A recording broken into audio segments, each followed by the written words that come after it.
Welcome to Wilson's channel. Thank you guys for tuning in. This is the Chat with Wilson podcast. This is technically episode 29 since the rebrand. And it is a special episode today because we are also doing our very first giveaway. My first giveaway in general, let alone it is relative to a rave that we have this weekend.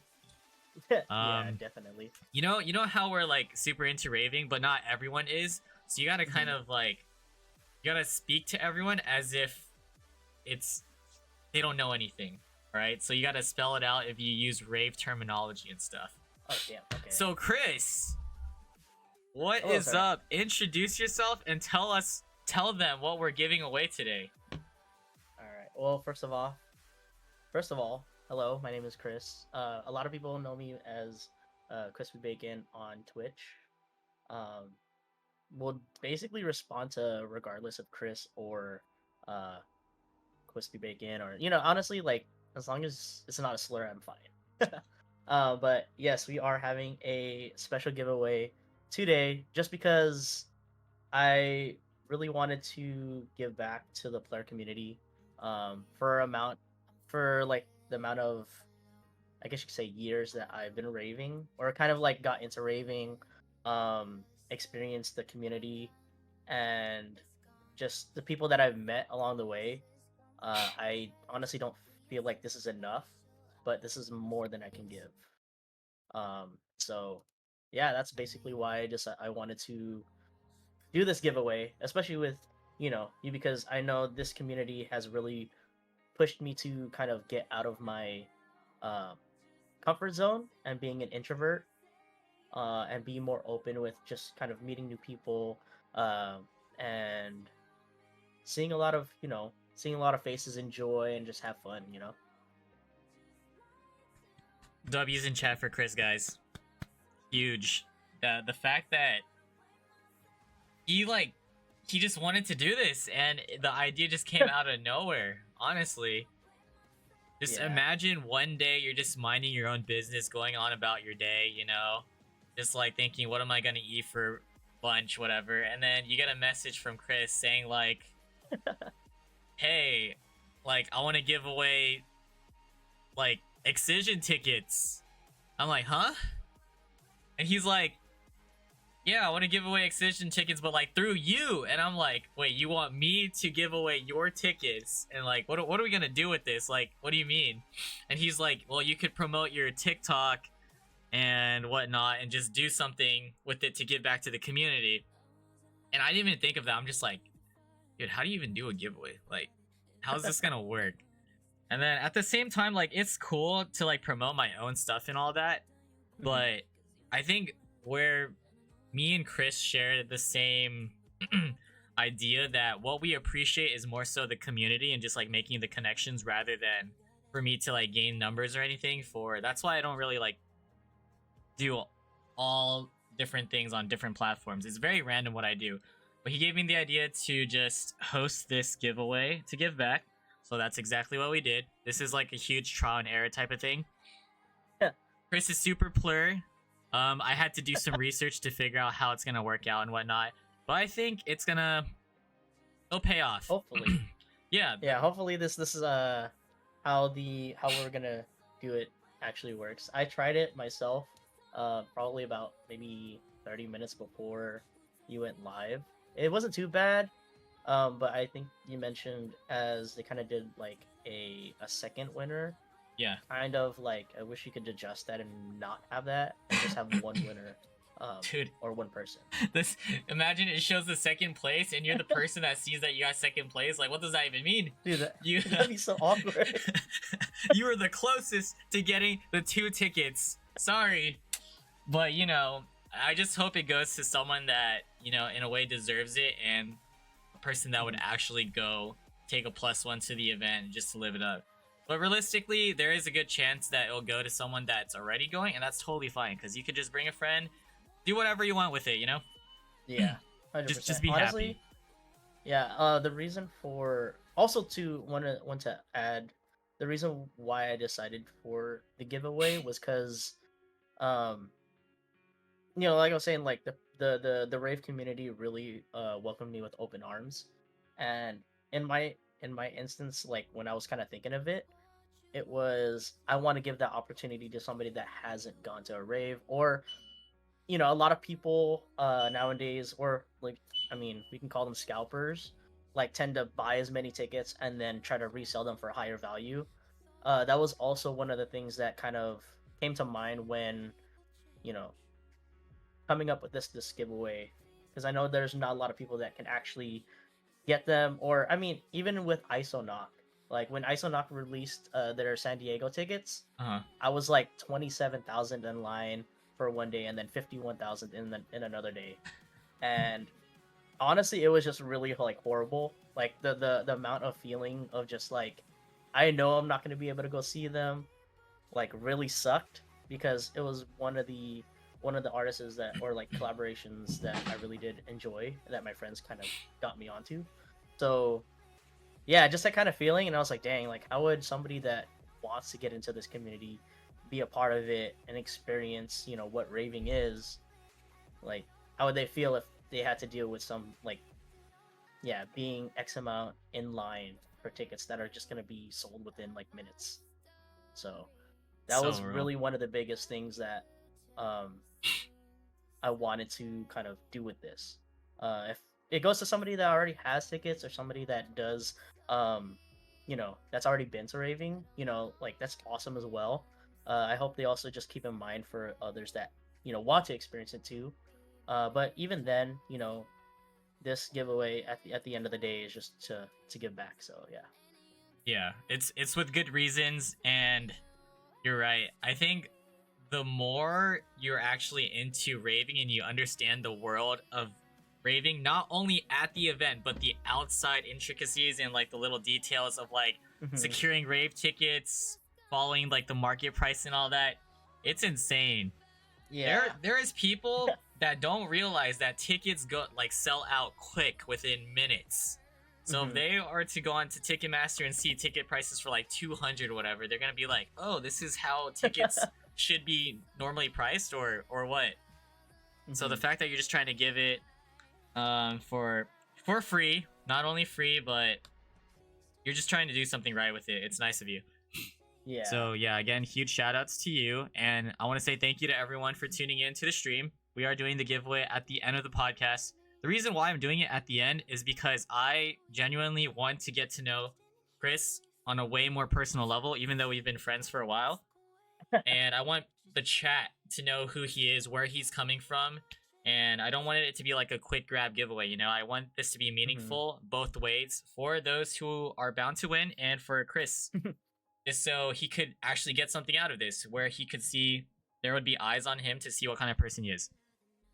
I mean, honestly, I didn't really think about what I would want to get out of it. It Yeah. was just, an opportunity that I had a chance to grab, and you know, I just decided, hey, why not? So if I get out something out of it, great. If I don't get anything out of it, that's still okay, because I honestly didn't really expect anything of it to be.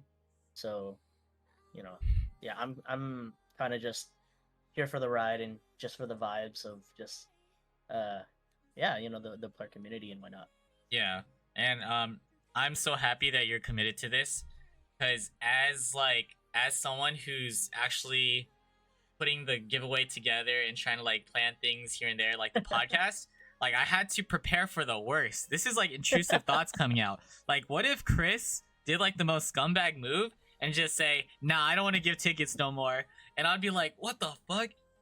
Like, I would just, what if he did that, right? Just ghosted me completely, said, Man. "Psych, biggest fake out drop." I would have to bust my ass to find two tickets, which is very difficult to find, by the way, right now. I'd probably Oh have yeah, to sell 100%. my own, or like give away my own ticket that I have, plus one, to like make things work. But again, this is all for the community, and yeah, this is real deal. Hmm. Um, for those who are coming in just now late or haven't heard of how we're doing the giveaway, do you want to talk about what the process is like and what you're gonna do? Because I want to give For Chris the opportunity to do the giveaway, because I do not want any accusations, assumptions, whatnot, saying that it is rigged. Okay, my friends, like if you guys win, good for you. I'm already expecting to see a lot of y'all there. I don't need the tickets myself. I will not have anything to do with it other than to just give it to friends. So Chris, how are we choosing the winner? All right, so I do have a website that was referred to me. I was looking at different websites, but this one kind of worked out the most for both of us. So what it does is it pretty much requests for the link, and it looks for specific things. One of them, if you guys have seen the post, is make sure you follow me and Wilson uh, on Instagram, and then I believe it was also commenting that that The post as well post. too. Yeah. Yeah, So you gotta and then from follow, that point, like yeah. the post, and hmm comment. So But yeah. it'll track everything. The site. It's like a giveaway pick hmm thing, and luckily it's free because there's 500 or fewer entries. Yeah. If I look at your Instagram page right now, which I mentioned earlier, you can tell that 193 people, or at least minus me, 192 people participated. So Which is hopefully, awesome. yeah, hopefully you guys paid attention. I mean, you can still enter right now because we haven't selected a winner, by the way.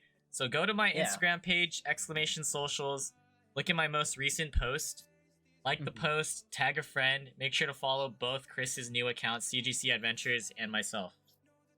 That's what you do. You Still in don't the have to process, follow by me the on way. Twitch or anything. Like it doesn't matter. But yeah, go for it, guys. Appreciate y'all. Please follow him. If you haven't followed him, please follow him You're good. You're because good. he gives the greatest updates on experiences of like raves, different when there's like 3 day events.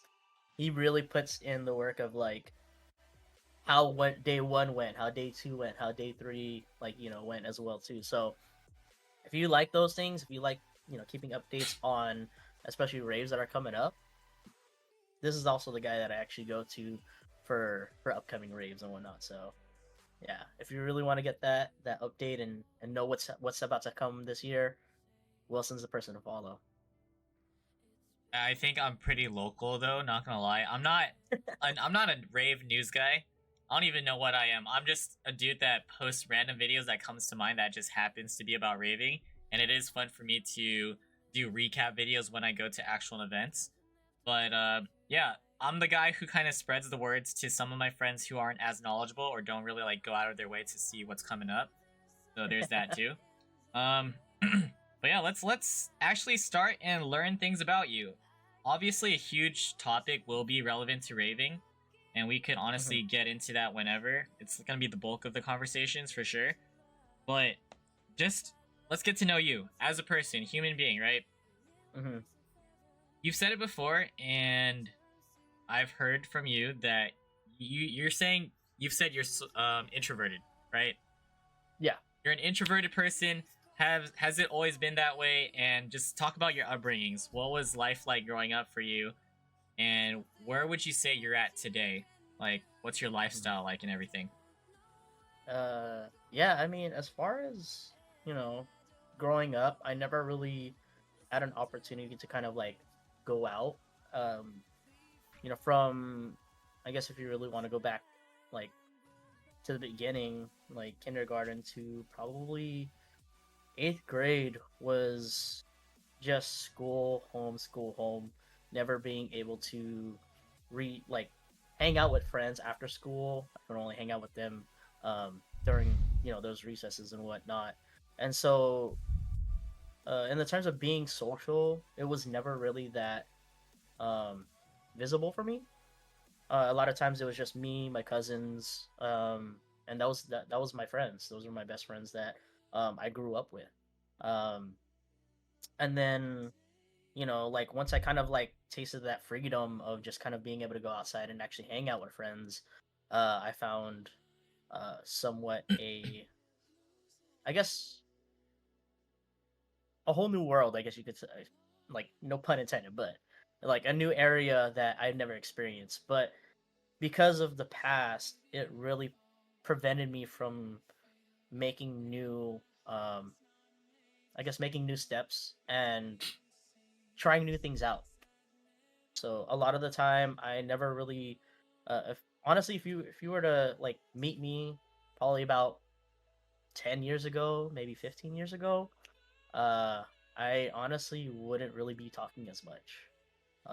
A lot of times it would just be kind of like one word answers, kind of keep to myself, just you know, waiting for the time to kind of like walk away without even saying, "Hey, I'm gonna go" or anything like that. So that was pretty much who I was. Um, and then yeah, like high school kind of brought me out of that. I was still kind of back and forth between it because the people that I knew in middle school were the people that I knew in high school. So I still had that same friend group moving on. Um, it wasn't honestly until uh, I mean, I think maybe before raving, um, that's when I got a little bit more social, started to go out a little bit more, uh, and experience a lot more freedom. So yeah, that was the transition was really difficult for me because when it comes to talking and things like that, I'm not really much of a talker. I like to be the guy behind the camera instead of being in front of the camera. Okay, there's some early on details of what life was like for you. Were you always in the Bay Area, or what area did you grow up in? Well, I guess yeah, San Francisco, Daly City was mainly like where I was born and raised. Mhm. But yeah, the Bay Area was pretty much my hometown. Never really left it. Okay, and as you kind of grew out of your shell, growing older in Mhm. high school and everything, what what were your hobbies and interests then, and then compared to now? Uh, well, the good thing that I had was my family was really into sports. Um, not really as much. Well, for me, I was like I enjoyed baseball a lot, but golfing and bowling were the two main things that me and my brother had a lot of experience in, um, sharing with my dad. So that was a good thing that they introduced me, and that kind of carried on. I still bowl to this day, and it's just something I love. But now I guess you could say one of my hobbies is raving. Woo! uh, I don't know if it's a hobby or not, but it's just It's a kind of like a social thing to do. lifestyle. um, Amazing one. yeah, one of the best things that I've like experienced. I still, enjoy a lot of the sports that I grew up with, of course, but um, yeah, aside from that, just kind of socializing, honestly, like being going out, hanging out with friends has been something that I've gained to really enjoy, even if it's like hanging out at a friend's house. We could be doing nothing and just hanging out, and I would actually have the time of my life. It's just that kind of being with other people, kind of, I guess you could say that vibe. I don't know, like I said, I don't know if that's a hobby, but that's something I really enjoy now compared to like back then where it was just like I'll stay home, I won't do anything, I'll just be on the computer or play video games, things like that. Yeah. So you feel like you've been like a hermit, that lifestyle, but you're very comfortable and willing to put yourself out there to be surrounded by friends, even if you do like the most mundane and chillest things. Oh yeah, 100%. Okay, I understand that. Love that you feel that way despite believing that you're introverted. Um, yeah, just literally coming out of your shell.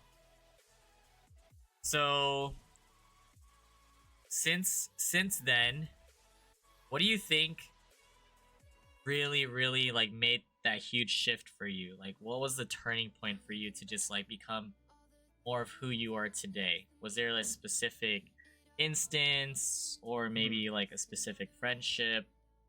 What can you say about that? um Honestly, yeah, it has to do a lot with the friendship, but I honestly think COVID really did play a part in that.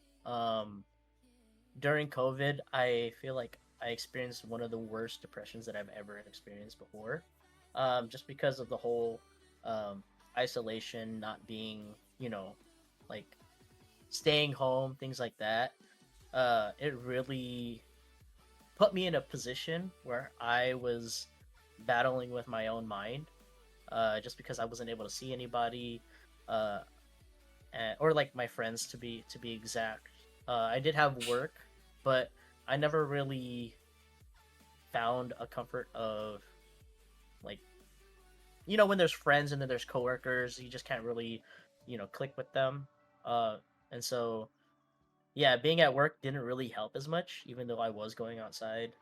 But yeah, when once I got home, it was just me and my thoughts, and at that point, it was really the uh the the tipping point, and I didn't know what to do. I was just like so depressed about myself that I don't know, like honestly, like if it had not been for my friends, I don't know what I could have like. I don't know where it would have taken, honestly.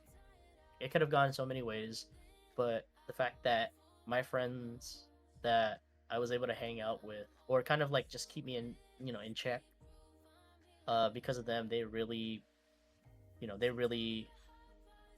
reminded me that like there's a lot more to live for, and I'm not alone in this, in you know in my struggles. So that really helped a lot. Yeah, COVID definitely tough time, I'm sure, for a lot of people, and that was actually the boom of having everyone getting into like the Twitch world, streaming world online. I'm sure you were a part of that, just Hmm. finding your way onto Twitch. I'm glad you had a friend group support system. Speaking about your low lows, right? Hmm. I don't know in what details you want to get into, but I do want you to also talk about what advice you would give to others if they were in such a low place, especially Hmm. when sometimes you can be your biggest enemy, you know? So Yeah. talk on that, like from your own personal experience. Um. Yeah. Honestly, like in any situation, the one thing I can say is that it's never really good to kind of keep inside. When I what I mean by that is it's never good to kind of like bottle it up. I know like everybody understands that term. Like at one point it's just gonna explode, or it's just gonna that's the tipping point where everything's just gonna go off. And for me, that was something I struggled with, was just keeping it in. I never really was the person to kind of express how I felt unless I was kind of asked, oh, like how you felt about something. And that's one thing I honestly, I don't want to say regret, but wish I could have controlled a lot better in that situation. And yeah, I mean, it was pretty much how you say, um, it was really difficult, to kind of just like, for me, like it's really difficult to express how I feel about things. Unless I'm really comfortable with you, then I can just be straight up and just be like, hey, this is what's happening, or that's what's happening. But for those that are actually struggling with that situation, I really highly recommend that, you know, somebody you really do trust, that, hey, you're like, they're willing, that they're willing to take a bullet for you, that type of trust. Like, reach out to them and let them know, because you don't know if they can actually be holding the right advice, or if they're just the right person to comfort you in that situation.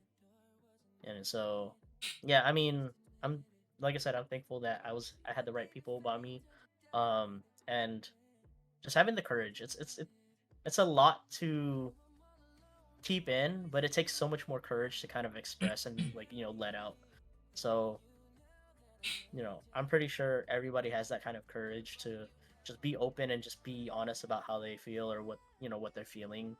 And just know that there's always somebody out there willing to open up and just kind of be that shoulder to cry, like to lean on, or just listen to what you have to say. So knowing that and saying everything that you just said, do you feel Mhm. like as of today you have a lot of people that you can lean on and trust and just like openly talk to? Like how comfortable are you towards people nowadays?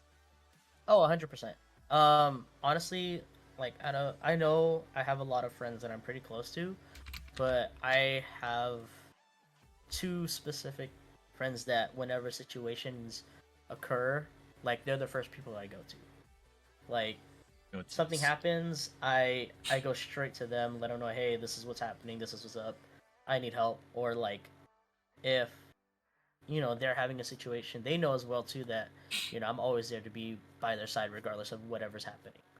Um, as far as other people, like I'm always open. I never try to be a closed book because I want to be able to kind of show them who I really am.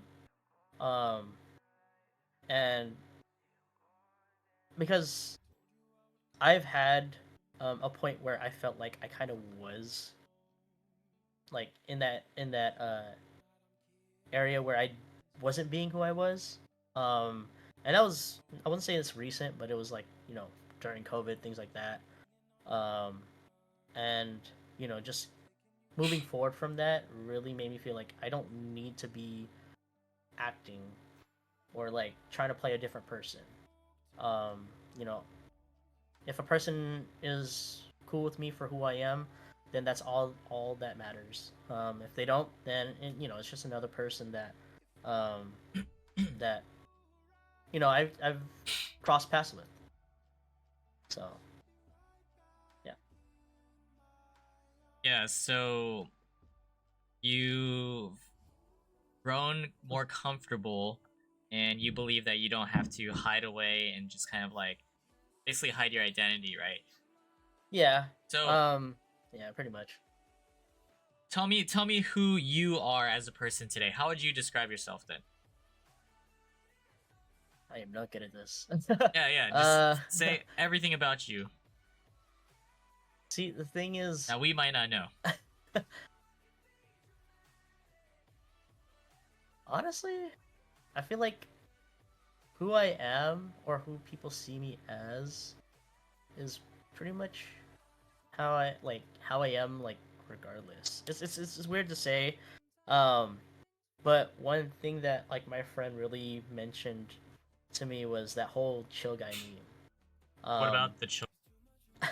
Well, whenever situations happen or whenever like things come up, I'm not one to kind of get super, I guess you say, emotional of it, um, or in that sense of like kind of overreact. Um, whenever how do I? Oh man, it's hard to explain. Like when I do talk about me things, it's just never really works out. No, it's okay. You can try your best. The chill guy um, meme is crazy.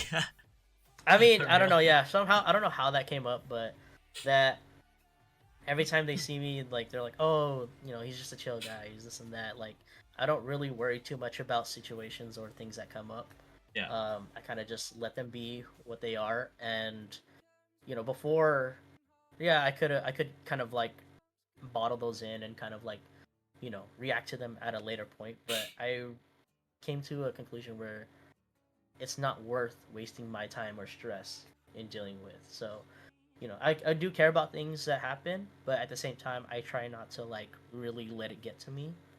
Um, and so I guess that's where that whole thing kind of came about. Um, but yeah, if I had to describe myself, if I had to kind of like talk about myself, I'm honestly just the person that's there.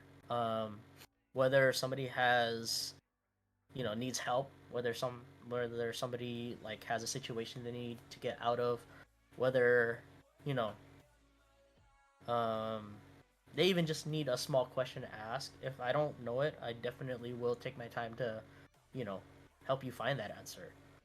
Mhm. um and that's just kind of, I don't know, that's just kind of who I am. For some reason, it's not about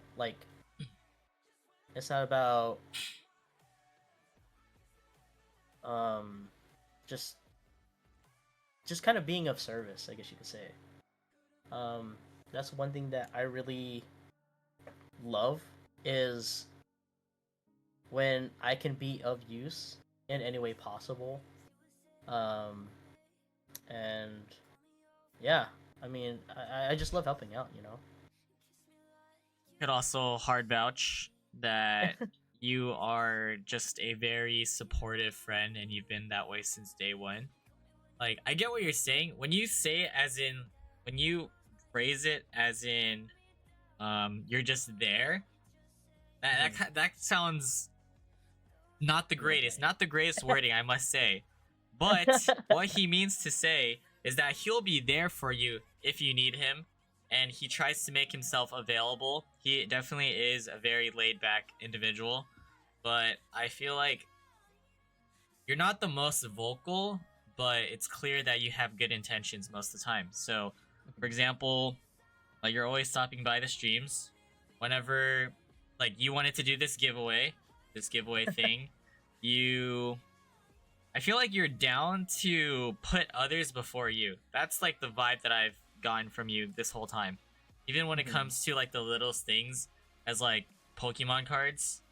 Like, cause Pokemon's hell expensive, guys. I'm telling you, that shit's so expensive. It is. I didn't even ask for like specific Pokemon cards, but he was at the store early, and he decided to buy it all for me. And he's like, "Don't worry, if you open something good in these packs, I'll give it to you and I'll sell it to you for what I bought it for. But if it's shit or whatever, you could just give it to me." I'm like, "No, that is fucking crazy. Like, I can't do that to you." Like, you would. And then, like, for tickets too, if I needed like a ticket from him, or he has like friends that are selling, without even asking, he would try to like reduce the price for me just to like get it to like that plur value and stuff. So he's willing to like look out for you, like a real one. So I thank you for that. Just keep being you, man. Stay true to yourself. I'm glad that you feel like you want to, in a way, put yourself out there more, or just be more comfortable around people. So I hope everyone just knows that all around you're just like a great character and individual. Yeah. I mean, my biggest thing is that I just hope that no one takes advantage of it. I mean, I try to give the benefit of the doubt, but at the most part, it's like, I know that can sound really bad as well too. Always being, out there, just kind of always helping, putting people in front of me. But I also know that there's also boundaries at things of things. I think in my perspective of it, I kind of see where it kind of lays out, and if it's something that's beneficial, not to only me but to somebody else, then yeah, of course, that's like more than welcome to do that, because I know it has happened to me too, where like people, like, I'm just pretty much giving back what I've received as well. I've experienced those times where even the smallest things I needed, somebody was able to give it to me. And yeah, it's just me paying it forward to a bigger community. Yeah. And so I honestly just appreciate you guys a lot for even the opportunity to do this. So I definitely feel like you put yourself in positions where you just want to be like a supporting member, like the supporting cast member, like how you said you're behind the scenes of the camera, but you're not in the spotlight. That's on purpose, and yeah, like you said, hope no one would ever take advantage of your kindness. Can't be blindsided and believe that your kindness is weakness or anything. It's just like you just being genuine. Okay, so I do want to ask about your Twitch journey, because I feel like Twitch has been a very special place or platform in our lives within the last few years. This is also how Chris and I have met before we met in person. So talk about your Twitch journey, whatever you got to say about it, including the communities you've been a part of, what you like and dislike. Break it down for us.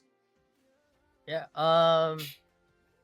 Honestly, I've been on Twitch for quite a while. I didn't really find a lot of communities to kind of like, when I first joined Twitch, it was honestly just to watch people kind of stream. I remember when it was like Justin TV. Like I wasn't too familiar with that website, or what it did, but I remember that website very vividly for some reason. It wasn't until they transitioned into Twitch where I originally like started, you know, watching streamers, things like that. Before the whole blow up of like people wanting to become streamers. Um, but yeah, for a while I didn't really, rely on Twitch as much. It was just kind of a place where I could just watch someone play Pokemon. I think I remember his name was like A Drive or something like that. I would watch him while I was working uh, on lunch, and he was just kind of like catching shinies and things like that. It's crazy how 360 how it all came back with Pokemon, but yeah, that was kind of my first initial instance of Twitch. It wasn't until I think it was uh, I think is I think it was like I forgot his name. Noodle. I think it had to do with noodles. I think it's like noodles and rice. I don't know if that name sounds vivid, but that was the very first community I was actually part of. And honestly, I loved it. Like I What loved year was that. this? Uh, maybe about 2015, 2014. Damn, still early days. Yeah, it was a very early days of, or actually, yeah, I want to say yeah, at least 2015 at the earliest. But that was when when I first actually had a community on Twitch, and like that's when Discord was kind of coming up and kind of like being the big thing now instead of Uvu or Skype or things like that. And that transpired to being introduced to Rachel's stream. If you guys don't know, Rachel, she goes by the name Chumby Gal. That was the first time I actually saw her stream as well as her sisters. And then basically transitioned into that community, um, and became you know, a big part of it as well. And that's pretty much how it transitioned to knowing Wilson, because I remember there was an instance where it was kind of, I don't know if it was a collaboration or not. You could correct me if I'm wrong. Um, but Chumby Gal and Wilson had something going on in terms of like a Twitch collaboration, and that's where I ended up meeting Wilson for the first time. And honestly, I really liked his vibe. The vibe you really gave off was pretty much chill and welcoming. Um, and and um yeah, when I found out that you were not too far away, it really blew my mind, because I always thought like a lot of streamers that I meet were in other states, in other countries and things like that. So it was honestly a little bit weird that I was like, man, like there's a streamer that's you know pretty known that like lives not too far away from me. um so that was kind of a surreal thing for me, to be honest. But as I kind of joined the community, as I got closer to you, that's where it kind of got more comfortable. And yeah, that's honestly like the journey of how I got to where I'm at today. Do you remember the very first time we met in person? Uh, let me see. Testing his memory right now. Honestly, my memory is super bad. Trust me. I want to say it was TwitchCon. Yes. It was TwitchCon where I found out you were going, and I met you outside of TwitchCon, and that was the first picture we actually took as well too. You still have that picture? I think I do. You think? Or I You think think oh, you no, I would? think it was your camera that we took the picture on. Because Possibly. I think it was yours. But I know there's another picture that we have inside, but that was a Huh. different day. Because I remember that that was by the elevator. Oh no, not sorry, not the elevator, the escalator.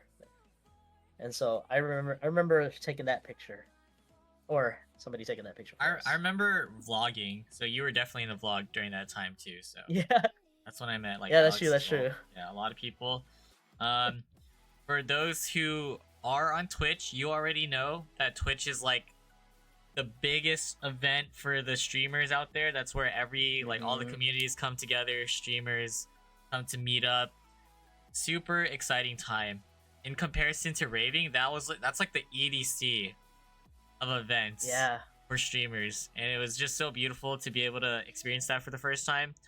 I swear I met like hundreds of people during that weekend or so, and finally met so many friends in person, made connections, had a giant bonfire, karaoke, Oh my god, etc. the Great karaoke. times, and I'm just happy that I was able to capture a good chunk of it on in my vlog for the memories, down the line, years to come. Which you guys should check it out on. I think it's YouTube, right? Thanks for the plug. Thank you. Okay, so continuing on with like the Twitch social media world and stuff, where do you see yourself in terms of just like being a part of Twitch moving forward, and what are like, I guess, the ups and downs for you? You've been on this Mm, platform for years, man. yeah, honestly, I'm not too sure. I've honestly tried streaming back in the day. Um, I don't know how you guys do it. It's honestly a hard grind, and I got burnt out so fast after just constantly trying it. Having to like keep talking and just kind of socialize, even if there's like one or two people, it was just exhausting. So the fact that like you were able to do that really like gives me a give like it gives I give you a lot of props that you're able to just kind of build this community through Twitch as well. Um, as far as moving forward, I don't know if there is going to be like I've honestly felt in my gut that I want to kind of try it again, but at the same time I know I'm more so the behind the scenes than I am in front of the scenes. And I know that's like I honestly don't think that's going to change at all. Okay. So as far as like future streams, I don't think that's a possibility. You're gonna be a viewer. Continue. Yeah, definitely would just View, be a support, viewer. and all that. Exactly, yeah. Understood. All right. Keeping it real. Got it. Okay, so I mean, other than streaming, I know we're gonna get into raving, more details of that. What other hobbies are you into? You said bowling, right? And just like Oh probably hanging yeah. out with friends. Bowling is 100% one of the things I enjoy a lot. I really tried. Well, I haven't really fully tried, but it was something I was considering on trying to be more active on. Yeah. As of right now, it's just kind of like bowling leagues, things like that, on Fridays. But excuse me, sorry. But as far as like going into like the nationals, kind of like how you like scroll on the channel, you'll see those people bowling on ESPN or something like that. Um, I had a thought of what if I could actually get to that point.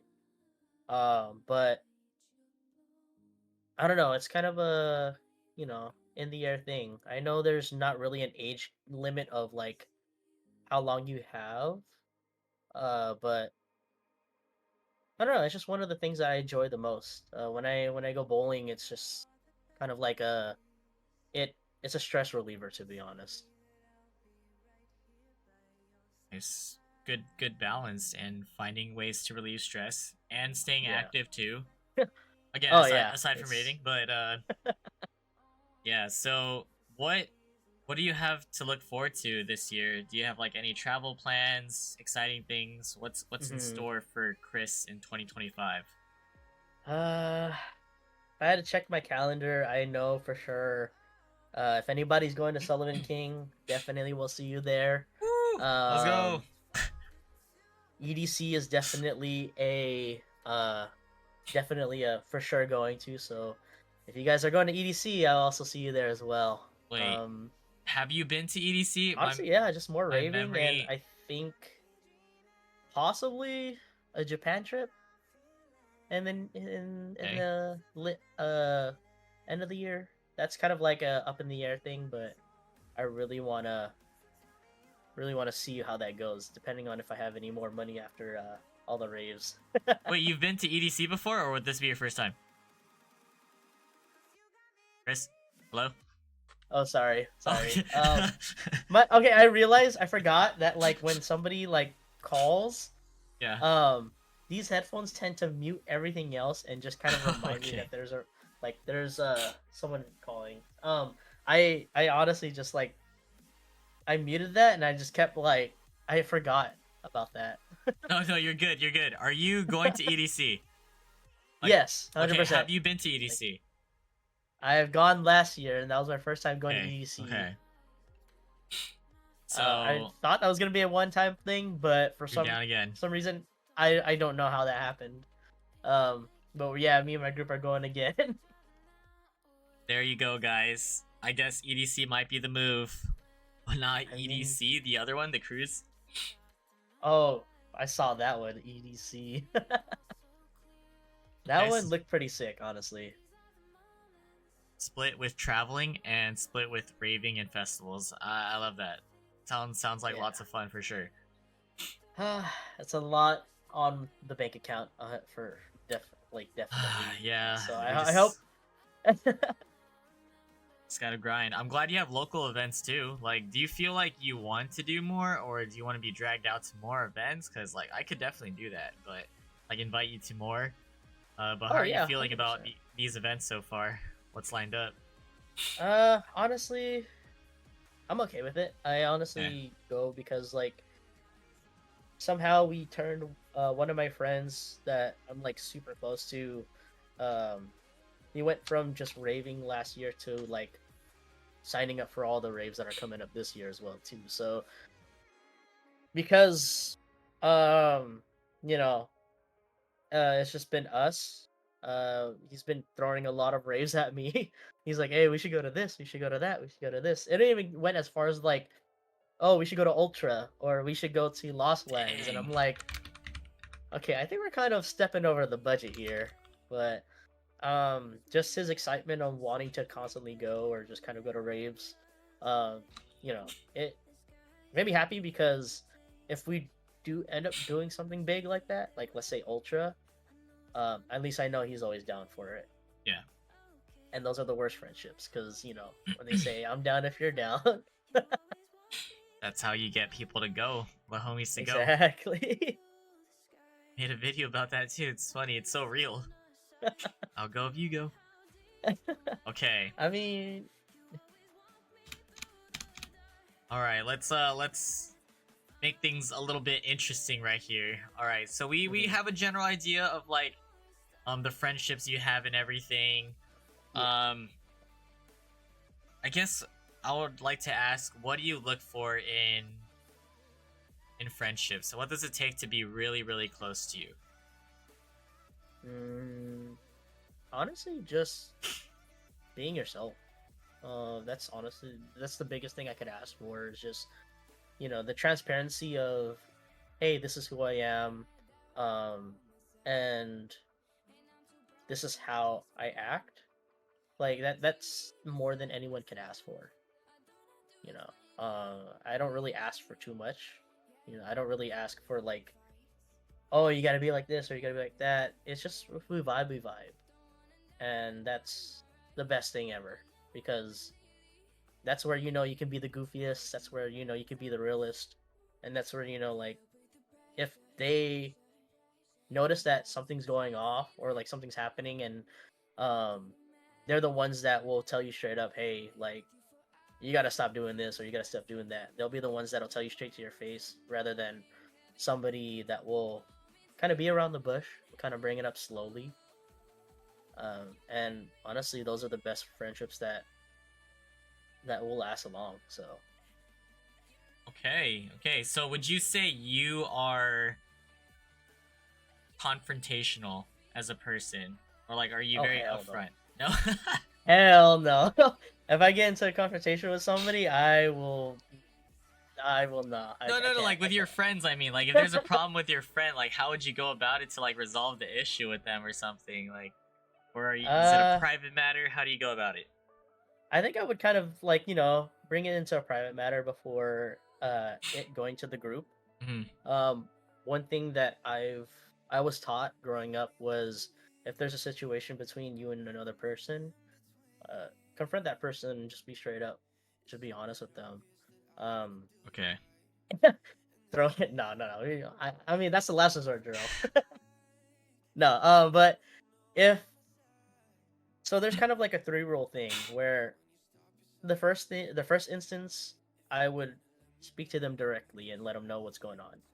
If they still continue to persist in that, then I would bring another person with me so that they know, hey, like this is a really big situation, and we need to cut it where it's at. If they still continue to do that, then that's where the group will start to get involved. Um, Not because we want to just out that person, but you know, the when the group knows that's when, hey, like it's a really big problem. And so that's kind of like the process. Well, that's just me, like where how I would kind of like interact or confront somebody if something were to happen. Would you say you've had your fair share of like fallouts or friendships that you've lost? Oh yeah, 100%. There was a lot of friendships that, excuse me, I kind of look back on. Um, Maybe think about like what could have been the alternative of it. But I've come to realize that I can't really like dwell on that or kind of like you know go back to what ifs type of thing. So I do think about those, but I just remember like the good things about them, the what kind of helped me become who I am today. And so I mean, no friendship is nothing. There's always something that you can always get out of it, and that's the best thing about it. Like that, those people create who we are today, and how we act and how we respond to other people. So even if it could have been bad, there's always a brighter side to it. Okay, looking at the bigger picture of things, even if it Yeah. comes to fallouts, I see. Mhm. Very positive outlook there. All right, gonna make things very interesting right now. A 180 flip. So, who's the love of your life? Oh, what the heck? Yo. I don't have one at the moment, honestly. Like, I mean, if you yeah, want to talk about it, then I guess we'll go into this topic. So, why is this topic? so, Oh God. what kind of individuals are you interested in? Personality, looks, whatever comes to mind. I did not know this topic was gonna be I thought it was just about the giveaway, and I thought it was just about Oh, raving. you're giving away your secrets right now, so we'll get into the other giveaway. I said they'll never forget. So wait, what was the question again? So what kind of people are you into? Like appearance, personality, just whatever characteristics. What's your type? Mm. Drosh.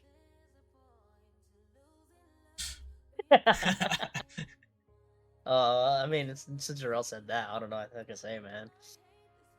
No, honestly not too sure. I mean, it really depends on the vibe. If I mean, it's weird to say because like I don't really look in like I don't really focus on those things as much. I've been honestly on a trying to get myself fixed up because I know I have a lot of baggage that I gotta kind of deal with or situate. and so that wasn't really something that I currently focus on a lot. It's just more so about like self improvement, I guess you could say. But if I had to, I mean, I don't know. Yeah, I just it really is just somebody that I can just be chill with, you know. Okay. So no physical type.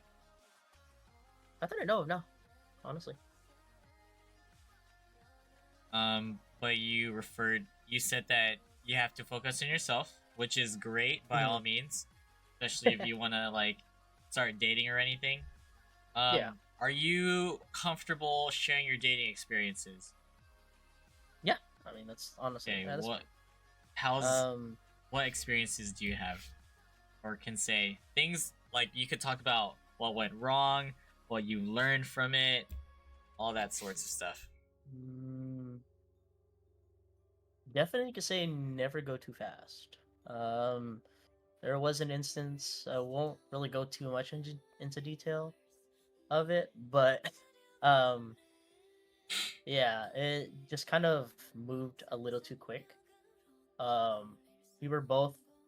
It was our first relationship, and we really like went from gear one to like you know we jumped 3 to 4 gears, and Is that a One Piece that reference? really no. Oh, okay, okay. Wait, is it? I don't know. I don't know. I You don't said think it you said is. gear one, and then you said 3 to 4. Okay, okay. Continue. Sorry. No, but yeah. So like it really was very quick. Um, and I honestly would say if you are in a relationship, whether it's like if it's a first relationship or however many relationships you've been in, it's always good to kind of just take your time, not and never go too quickly on it because what could seem like the best thing in the world, you never know, could end up being the worst in reality. Um, that's honestly the one thing that I've learned and would put into practice. If I were to find that person as well too. So like, oop, hello. Hello. Oh, there you go. Okay. Sorry, the No, I you're was kind good. of like looking at the stream on the side, and it kind of glitched out. I was like, oh, We're good. I think my We're still computer here. We're still froze. here. Okay, okay. So you you've learned that you don't want to move on or like at least get into things too fast, you know? Yeah. So that's understandable. You also mentioned that you have your own baggage that you want to deal with. But I do want to pick your brain Mhm. on that. What do you feel like you need to focus on the most about yourself when you move on? Uh, finance. One of the biggest things that I had a situation or issues with is finance. I never really knew too much about, you know, uh, what a credit card can actually do, or like what, um, just kind of like financial organization in general. I've tried many things to kind of be a bit more organized, but there's always something that kind of gets in the way, like whether it's raving or whether it's Pokemon or card trading or whether it's yeah. It's either he it's either he's a real one, guys, or he has a huge problem right now. Because he said he needs to work on his financials, yet he's giving away 2 Excision tickets for Hey, free. this is worth it, okay? It's It, it's it's for the good of the it cause. better be. Holy. Yeah, contributing to the But problem here, but but on real, no, it's a nice I'm gesture. getting better. I'm getting better at the Okay, financial, as long as you're definitely. improving, self improvement. Dang. All right, thanks for keeping it real in that regard. Um, yeah. So with your what like relationships and all that, right? So what would you Mhm. say are like red flags? Your red flags that you see in people, Ooh. maybe even in yourself. So both ways. Uh, as far as hmm, a red flag that would be for like for me would be the respect. Like if I see that they're not like really respectful in terms of like, you know, parents or just people in general, Towards people, yeah. um that kind of like really, I don't know, it really, I don't want to call it an ick, but I guess you can consider it an ick. Just because I get it, people have bad days. I understand that, you know, not every day is rainbows and sunshines. You know, everybody has always has that one day where it's just kind of like they're in, you know, in a mood. Um Ravers are just like, oh, actually, you know what? You might not fly. You might be onto something. Were you about to say that? No. Go ahead. But yeah, realistically, if they're just kind of disrespectful to other people, it, you know, it's a hard picture to paint. Um, and that's just, I guess you could say that's one of the red flags for me. Um, a red flag that I have is being too open. Um, for some reason, I just kind of like noticed it a while back. But I would talk to somebody and I would be comfortable enough to kind of just open up my problems. And it's not something that's good in a way. I mean, I guess you can kind of see it in both directions, but for me, I see it as bad because it makes me a bit more vulnerable, to kind of like overthinking and just kind of, yeah, when it's kind of one way but it's not, it's the other type of thing. And so that's a red flag that I realize that I need to fix myself and be a little bit more closed off on. But you know, being an open book, it just, I don't know, it just feels more comfortable because at least I can just kind of be straightforward with who I am. So yeah, that's, yeah. Thank you for sharing that. Okay, so I mean, you're just, it sounds like you're also just going with the flow and seeing what happens while working on yourself, which is very valid. Hmm. Understandable, respect that. So, and also like finances, you want to work on that. What are your short-term and long-term goals as of now? Short term, realistically, get out of San Francisco. Oh wow. Um, I've honestly had the urge to kind of move and find like look for a new place to kind of like, you know, start. Not to say that I don't love San Francisco. San Francisco will always be, you know, my hometown. It'll always be the place that I can go back to whenever, you know, I need, whenever I need to. But I feel like I haven't really explored enough, to say the least. Um, and so, yeah, I think a short term goal would be just to kind of, you know, move to another location, whether it's, even if whether it's in California, whether it's in another state. Um, that's something I've really wanted to do and to kind of experience because I know that a lot of people that I like, a lot of my friends that I know, they've gone to other places, like they've gone to a different city, they've experienced that whole life. And so yeah, especially during the college years, you know, when people go to Yeah. dorm, like when people go to universities or states, they dorm or whatnot. And so me not being able to do that kind of gave me a feeling of like I kind of missed out. I Yeah. kind of missed out on meeting people from like on the other side of the country or from a different country, meeting, you know, friends that, you know, could have potentially been friends along the way. And so yeah, I mean, that's kind of a goal right now. As far as when it'll be, not too sure, but I do want it to happen within the next couple of years. And as far as long term,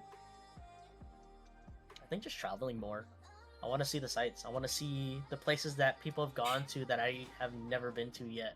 Yeah. Um, so traveling has been a really big thing for me. I really was hoping that 2025 would have been a year of just traveling, but for some reason it started off with raves, and I don't think it'll end there. So It's okay. hopefully, Plenty of we'll time to see. travel, right? Just live it up. Yeah, Live it up. exactly. Oh, just enjoy yourself in the meantime. So not only do you want to travel, you want to actually live in different areas and just like live a different lifestyle. Would you Mhm. would you leave California, or where are you thinking? Like, how far do you want to be from SF? It's a possibility. I've actually considered LA for quite a bit. Just because I know that a lot of the events that we go to happen in LA. So I honestly broke it down to like Seattle or LA. Seattle or And LA? Hmm. yeah, it's a weird kind of like it's two different things, but Seattle is because I have family there. So if I were to transition to Seattle, if I were to move to Seattle, the transition wouldn't be too horrible. Okay. I sorry. You're good. I have people that I know I have people that I know that live there. I have a lot of relatives over there and cousins. So if I were to move to Seattle, I know that the uh, the travel wouldn't be too bad. The reason why I also considered LA is because, like I said, a lot of the events happen in LA. Now, I kind of Thanks. did. I honestly, with all the events that I've gone to, and not just raves. Like, I'll be realistic. Like, before raving, it was K-pop. I was going to a Woo! lot of K-pop concerts, and honestly, it took a lot of money to go to those compared to raving. Oh, so Um, that's more expensive than raving to you. yes. All right, inside scoop. If you really break it down, um, so I went to a twice concert, right, in LA. I think the how much I spent within that, uh, well, 2 days to be exact. 2 days. I think I spent about maybe 15 to 1600, with including travel, food, merch, hotel. Um, we always drove, so that kind of helped out a little bit. But like the tickets itself, um, so that compared to raving, where it's like $100 ticket, $200 ticket, maybe like 47, 48, depending on where you go. Yeah, But event venue. yeah, I kind of thought about it. What if I were to live in LA? It would basically cut a lot of the traveling, the food, hotel, things like that, and it would honestly just be the ticket and merch, of course. Yeah. And so in my head, I'm like, man, like if I lived in LA, I can definitely go to these things and not have to worry about needing to save even more money than I already would need to, because I already have a place to sleep, I already have travel, you know, like food, things like that. So I really went like I dove deep into considering LA. Um, but right now I'm kind of just it's kind of back and forth, to be honest. So I'm honestly like just debating for the meantime. I do have opportunities to go to Seattle currently. I'm just kind of exploring those and seeing where that leads. But I don't know. It's kind of back and forth on it right now. So hopefully I find a solid decision and I don't have any regrets in making that decision. But yeah,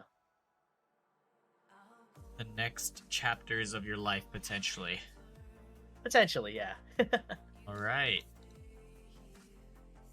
Okay, so I do want to ask you, what Mhm. is the biggest accomplishment of your life so far, and the biggest regret? So the flip side. Okay. Uh, biggest accomplishment, honest. Ooh. Honest, I have never really thought of that, to be honest. I don't really know what the biggest accomplishment I could have Well, I guess. Okay, I guess the biggest accomplishment would be going to these raves. Oh wow. Sounds weird, but honestly, yeah, Uh-huh. it really gave me an opportunity to kind of be myself. Kind of, it really showed me, hey, like I don't need to, um, do this or that to kind of be accepted within a group or be liked. It really just, it really is what raving was. Like you can wear whatever you want and no one would really care. You can be whoever you want and no one would care to an extent. um, so I want to say, yeah, going to raves, meeting people, um, really was the biggest accomplishment. I never thought I'd actually go to EDC, to be honest. Last year, I really, when I first heard about EDC, I was like, oh man, that's crazy. Like I don't think anybody could even like. How do people even last that long? For 3 days, constant music, this and that. Like, I thought of the worst of it, and then next thing you know, I see myself planning a trip with my friends to go to EDC, and yeah, that's honestly that was the first step to a lot more um, bigger events possibly. So that's I guess you could say that's the biggest accomplishment. Wow. The biggest regret. I try not to keep regrets, but if I had to think about it, I think it would be not being able to experience this a lot sooner. I was kind of concealed, because before the whole raving, before kind of like all this, I was actually affiliated with church, um, and so that was pretty much my whole life from like what was it out from my senior year up until probably maybe before COVID hit, a year before COVID hit. That was pretty much all I did was church and work, and yeah, that was it. Um, I had friends that were affiliated with going to raves. I had friends that that always hung out and everything, but I never really had the opportunity to even go with them, um, because of where I was. Which is why I don't want to call it a regret because that actually helped me become who I am today. But at the same time, I wish I could have experienced the rave community, the plur community, at an earlier age. You're still young. So just pointing that I out. mean, You're still young, so at least uh, I'm happy. I'm happy that uh, you've thought about that and yeah. you're just that's real. Coming from you. I did not expect that to be, you know, relevant to your greatest accomplishment to you. So that's deep. Hey, I mean, I was able to meet you guys. I was able to meet, you know, a lot of people, a lot of amazing people, during raves, and honestly, that's the best feeling. When you're able to vibe with somebody random, and just have fun. Facts. All right, we're just about there to talk about it. Before I get into raving again and all the good and bad of it, what's going on with you and Pokemon, man? Like, what's happening? Oof. How'd you get into it, and where's your mindset with that? Ooh. So it actually started with One Piece. I saw there was a set of One Piece, which is the Awakening of the New Era.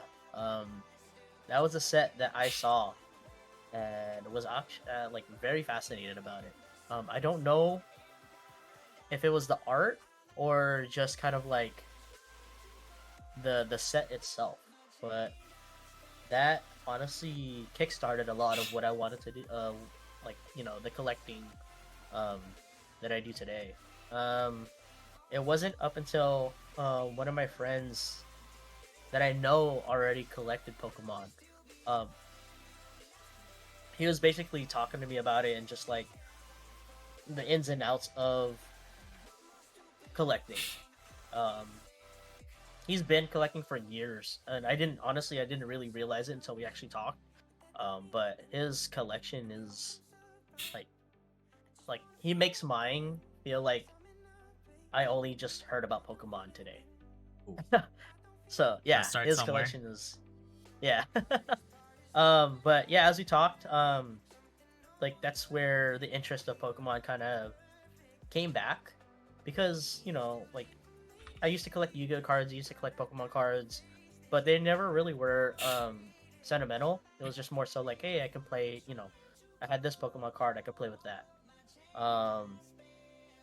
And so just collecting again really brought back that childhood memory of when I got a really good card or something that I really liked a lot. It just kind of like sparked that, like, wow, I really got that. Like, I really have this card, So that's what basically intrigued me in collecting Pokemon cards again, to be honest. So it's a little gamble, but it's fun with your friends, right? Yeah, like, yeah, it is. Nowadays, it is a gamble. But yeah, you're right. It's if it's with friends, it's all the more worth it. What are you currently collecting out of Pokemon, or what are you trying to get out of it? So I've been thinking about like what set to kind of complete. Yes. Whether it's a regular set or a master set. For those of you that don't know what a regular set or a master set is, the master set includes like a lot of like hollows that are like pretty much you only get 2 hollows per pack, and a master set has pretty much all that included. So a regular set is just the basic cards or uncommon cards of like the Pokemon within that set, but the master set has a lot more to you're gonna have to kind of deal with. I'm debating on either one, but I think it was Paldanian Fates. Paldanian Fates has been something I really like because of the shinies. The shinies have honestly, like, they're really good. They're really cute. Like, I like the shinies a lot, and just to kind of how the art they created for it is also one of the reasons why I like. I'm kind of debating on that side. It's not a guarantee that I'm gonna start that one, but it's kind of up there. That's what It's you're like eyeing that. right now, yeah. Yeah, that, or if I really want to go into it, the battle partners set, which is the most recent one, is so good. Like, the art that they created, they used to kind of like build these is so good, and I honestly am debating between one or the other. Like, nowadays, well, it's kind of hard because the new set that just came out, of course, is going to be expensive, but the old set is still going to be expensive. So it's like I'm kind of stuck in between between the two. So right now I'm trying to see what would be the best alternative, money wise, financial wise, and kind of go from there. So would you be collecting both English and Japanese, or how are you splitting that? I think kind of both. Yeah. I mean, I think that's where that's where I'll decide where most of like my focus would be.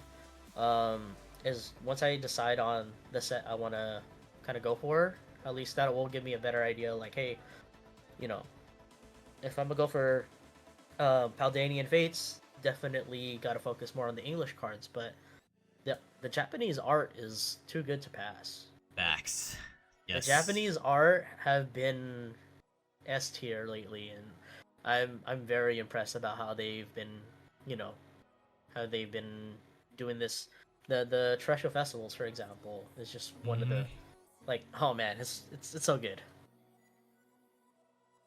You're close, right? Are you pretty close? You even at least with the kinda. evolutions. As far as the evolutions, Progress. yeah, I'm close to finishing the Pokeballs. I do need to collect the Master Balls, and then I have one SAR to complete. Oh, to complete that. But after that, what I would want to do is grade them Yeah.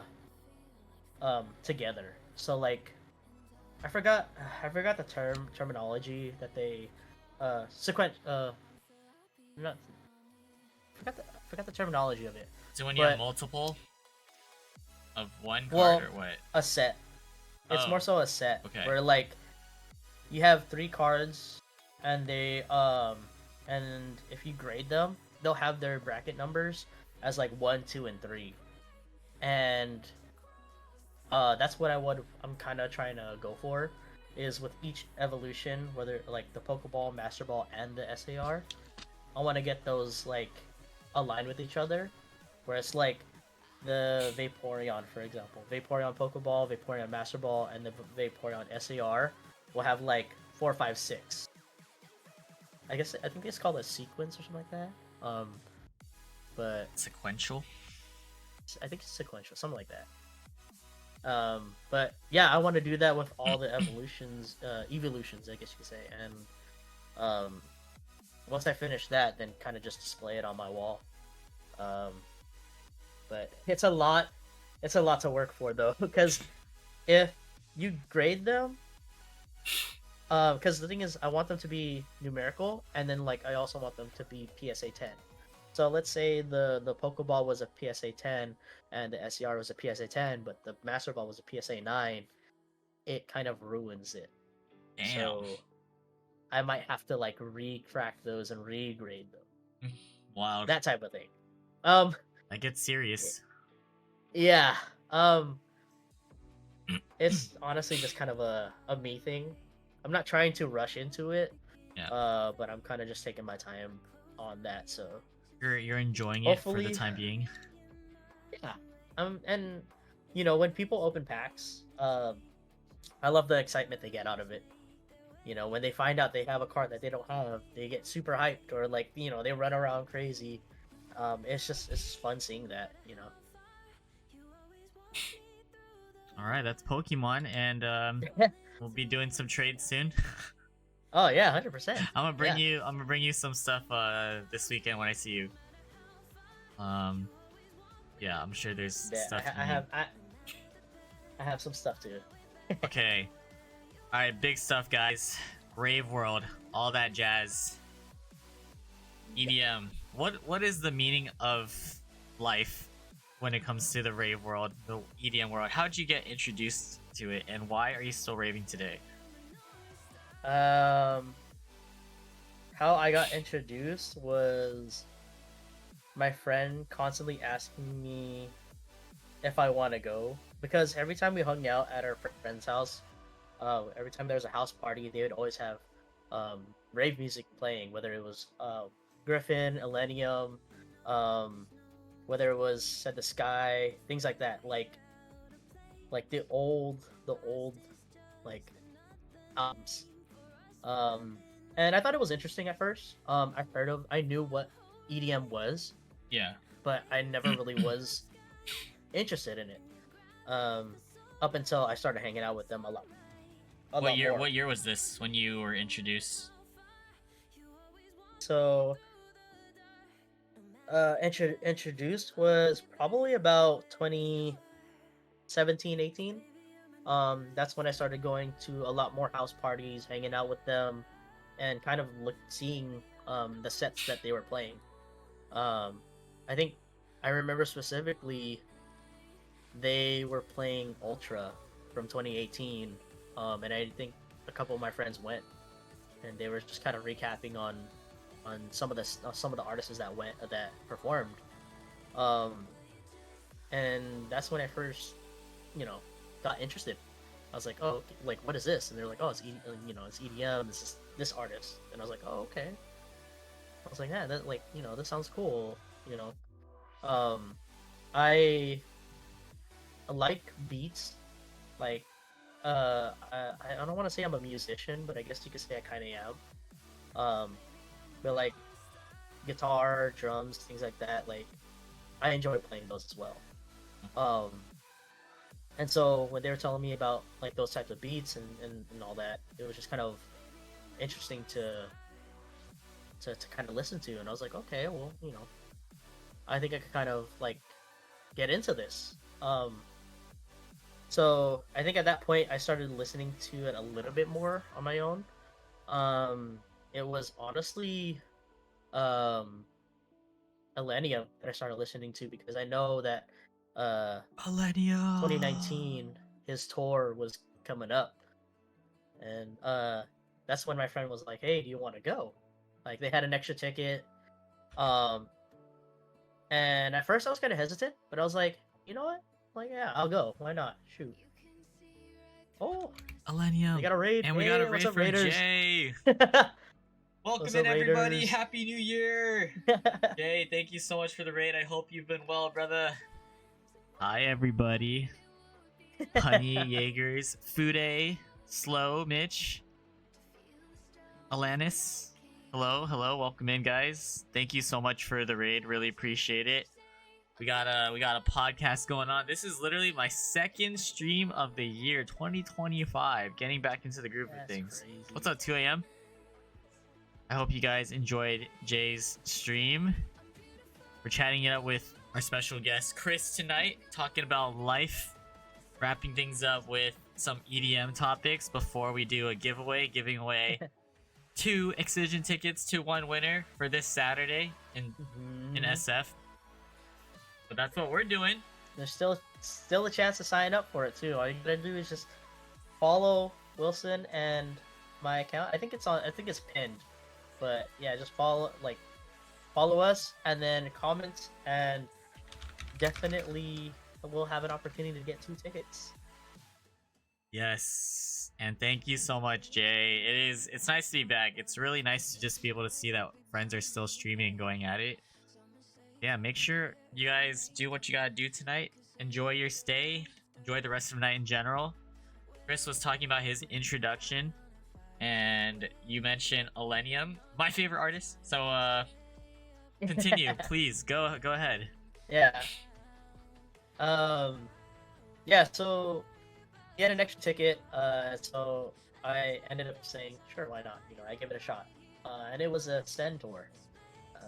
That was at Chase Center. Send. And yeah, it was honestly one of the best albums that he could have created, to be honest. And, Okay, Send. You like the Send? Yeah, a lot of the songs I was really relating to a lot, and that kind of kickstarted a whole journey of going to raves and just being a part of this particular community. I think after that I didn't really go to a rave until like a couple months. Trying to figure out what my second rave was, to be honest. I think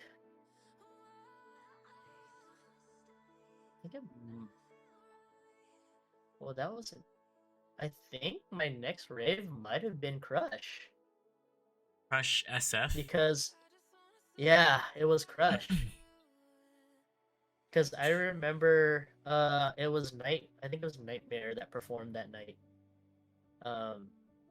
But yeah, I remember going to that. At first I heard about it. I wanted to go, but never really had the guts to go. But yeah, I ended up going, and it was really fun. Yeah, and that just, like I said, that kind of kickstarted about a lot of the raving, a lot of just kind of going out and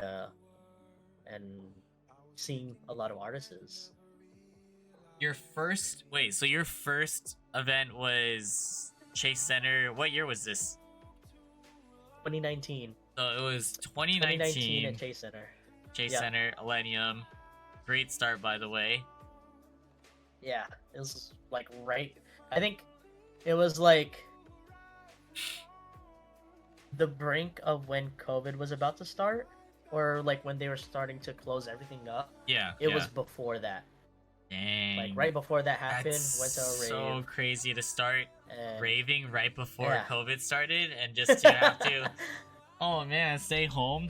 Imagine if you enjoyed it. Yeah, I mean, I'm sure you enjoyed it, but like, I can't imagine just being Oh. that sad to like stay away from events like that Well, and in event. at that time too, I was kind of going to a K-pop concert, so it kind of like Oh. it kind of filled. You know, I was able to kind of like kind of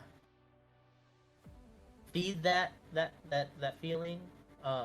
But yeah, K-pop concert does not compare to rave 100%. So Yeah, 2019. that's hard. Would Yeah. you say you started late? I mean, compared to your friends, how old were you at the time? Oh. So. Is this right before college I- years for you or what? Well, no. I think 2019 is when I finished college. I honestly was never really good with academics, so graduating college took a lot longer than I expected.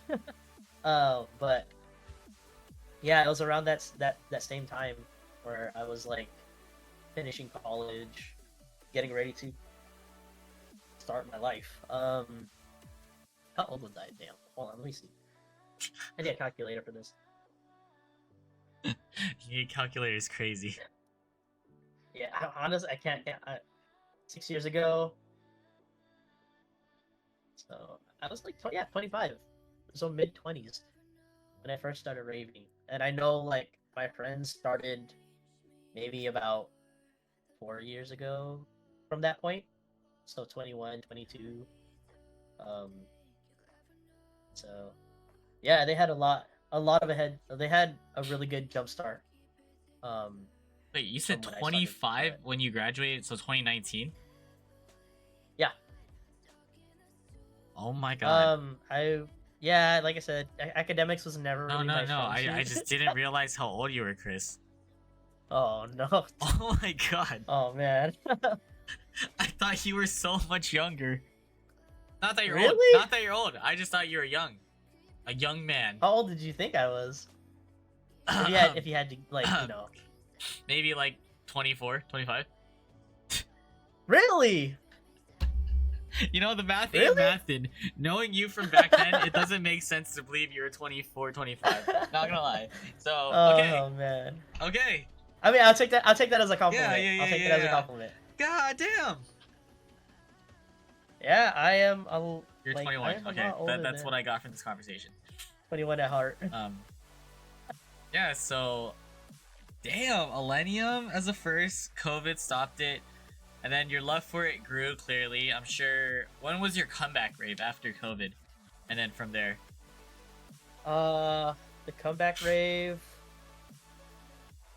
Oof. I think that was what, like, they started opening up everything around 21, right? 2021. 22, I think. 21, 22. I would say. Honestly, I'm not too sure. It was just a lot of like my friend inviting me to go to raves and me just saying yeah, just because of like how much I enjoyed it. Whatever rave he said, I always said I'm down. But I do remember like Said the Sky,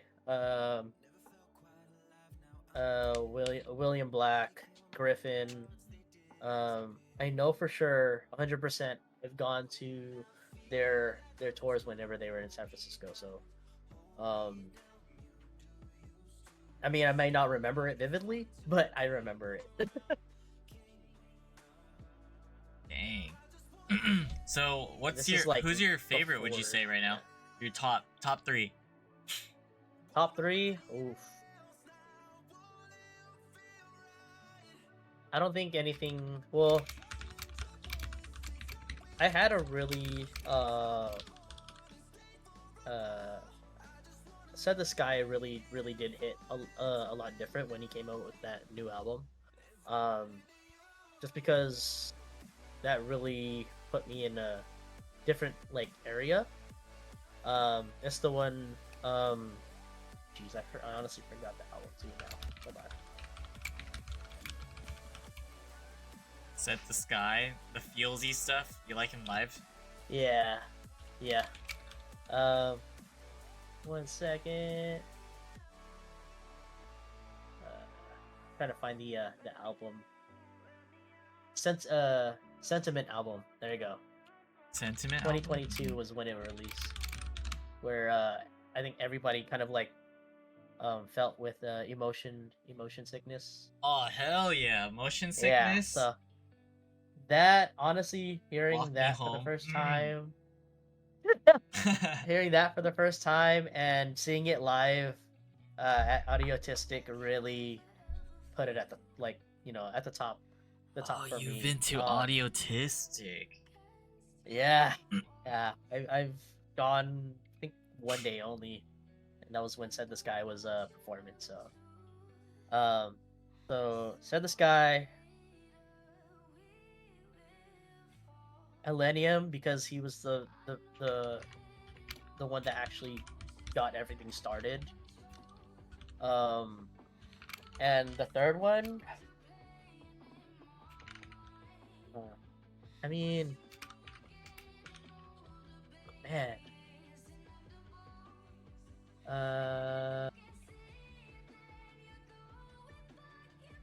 I think it has to be a debate between Excision and Oh. Wooly. Oh, and we're about to see Excision this weekend. Okay. And we're about to see Excision, you know. Perfect. Yeah. So, yeah, Wooly and Excision are kind of like neck and neck, just because like I've got it. Like when I first started, it was a lot of the melodic bass. I didn't really, to be honest, I didn't really like the headbanging as much when I first started. But as I kind of grew more and more, I came to actually love it a lot. The headbanging and just kind of the really big bass. That's what that's why I put like Excision and Wooly up there as like the top three, or like they're kind of like neck and neck. Yeah, they go hard, but they have so many songs that just have lyrics too, like lyrical. Exactly. Yeah, they're like it's a mixture of it. That's why I love it so much. Like I think a lot of people have heard the Oxygen, like from that's like one thing that's one that's just I every time whenever I like want to, you know, like work when I'm working out or things like that, like that's one of the songs I go to. One of your favorites? Yeah, definitely. It's putting you on, guys. Listen to Oxygen. I'm pretty sure everybody already knows. Possibly. Okay. So we got the backstory of like the rave life and stuff for you. What kind of raver are you though? What are you like at events? Who are you? You know, there's people that refer to themselves as like the rave mom, dad, and all that. Honestly, when I first started, I was always saying like, "Hey, I'm the designated driver. I'm the one that'll get you guys home, you know, safe and sound. You know, you guys can do whatever you guys want, go crazy. I'll just make sure that like, you know, you guys are supported in any way." So, I guess you could say, yeah, when I first started raving, I was always trying to be the rave dad. Not to say that I'm not today. I think I've kind of been a little bit more lenient in terms of like kind of things. Like, I mean, if people still, you know, need the fan, definitely have the fan like ready to go, or like, you know, if other things are happening. Like one thing I love to do is like I like to give out the lollipops. I feel dude, like that's a really good ton of icebreaker. lollipops. I feel like that's a really That good was so icebreaker to clutch. kind of just meet Yeah. people. No, And so facts. like when I first started, because I know like a lot of people give out candy and this and that, and when I first got like, you know, when I first got my candy, I felt so bad because I didn't have anything to give back. And I was just like, dang, like I'm so sorry, I don't know what to do. Like, you know, of course they were okay with it, but like for me, I was just like, dang, like I can't, like I just felt so bad. So when I found out that people actually give out like, you know, actual candy, I was like, oh, I can do that. That's, you know, that's no problem. I could always keep it in one bag, and then, you know, if somebody, you know, if I want to break the ice with the group or something, I just offer them that. So, but yeah, that the candy has been clutch a lot. huge tip, guys. Bring stuff to give to people. Easy way to make connections and to make True. potential friends out there. People in the rave scene are just super friendly to begin with compared to like a lot of places or events because everyone's the same. They want to go have a good time and are pretty Mhm. open. So the lollipops that you got, clutch. Nowadays, I like to do sprouts and Pokemon cards more so than candy, but yeah, just find your own things. Okay. Yeah, I was thinking about transitioning to that, like, Huh? but I feel like that's kind of a like the Pokemon cards are you thing. So I'm like in my head, I'm like, I could just give out like lollipops. Those are always a good thing to have around. Hey, it doesn't have to be a me thing. Like a lot of people give Pokemon cards for sure, so you could do that. Oh, see, I noticed that like, well, you were the first one that I've actually noticed that actually gave Pokemon cards out, and Oh, okay. now like I don't know, I'm just starting to see that there are more people doing that the same too. So maybe you started something, No, I you know. appreciate that. So I I don't know, definitely. man. Okay, I would say that I don't see other people giving top loaders. But I'm giving top loaders just Okay. because I want them to be in good condition. And now I know if like if it's on the floor, then they threw my Pokemon card away. Oh no. It's devastating when you see Make your sure you thing don't on the throw. floor. Oh, pain. Oh no. Okay. Well, Other than that, like, what are your you said many good things about raving and stuff. What are your least favorite things, or just like pet peeves when it comes to raving? I guess a pet peeve would be shoving. I mean, Oh yeah. it's just so hard to ask, excuse me, or like, even apologize. I know, like, I know what happens, I know that there's a lot of times where there's just no plur within the crowd. But, you can't really, I mean, you can only fight that with just kind of how you respond to it. Whether they don't say anything, whether they just, shove their way through. Um, the best way to reply to that is just kind of help them make way so that they can get out faster. Um, but yeah, I mean, I've got a lot of times where I think if it was not me, it would be my friend that would kind of get to a point where they would have an altercation with somebody um, in terms of them just kind of shoving their way through. Exactly. Like that is definitely a pet peeve at raves, and just just sucks the plur out of the room. When you're not saying excuse me, at least the bare minimum. Yeah, definitely. Uh, Because like you said, everyone's there to have fun. Everyone's there to, vibe and enjoy good music. And when you have that one person that kind of ruins it for one person, it just kind of, it becomes a domino effect. You know. so aside from EDC, what's been like your favorite event so far? And after that, I want you to preach why Bill Graham's probably one of the best venues out there. Our holy church, our rave church. uh, the first, what was the first question? Well, besides Favorite event other EDC, than EDC? uh, I would have to say, I mean,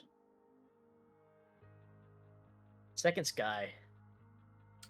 When I Oh, went to Second Sky, it honestly Porter Robinson did such a good performance with that album. Um and it was just awesome to see. Like I've never saw like I don't think I've seen Porter Robinson before that. I could be wrong. I think I might have I don't know if like Give Thanks came first, but yeah, just being able to see Porter Robinson at least once was just honestly worth it. Um and why Bill Graham is the best rave church you can be at. yep, That's yep, because yep. Wilson goes there. Bruh. If like you know that the place is going to be crazy if Wilson shows up. I did. That's I did why Bill not. Graham is I the did best not make him place. say that. Just want to like give a heads up to everybody. This was on his own like accord. Exactly. Yes, exactly. The Church of Wilson. Bill Graham the best. Crazy fun. And I did enjoy Zombieland and everything. A lot of festivals in 2024. Mm-hmm. Yeah. Okay, so what do you think has changed the most about you since you started raving versus now? I'm sure you learned about a lot of like the etiquette and just the lifestyle of it, but yeah, talk about what's the biggest thing that you've learned. The biggest thing that I learned about, uh,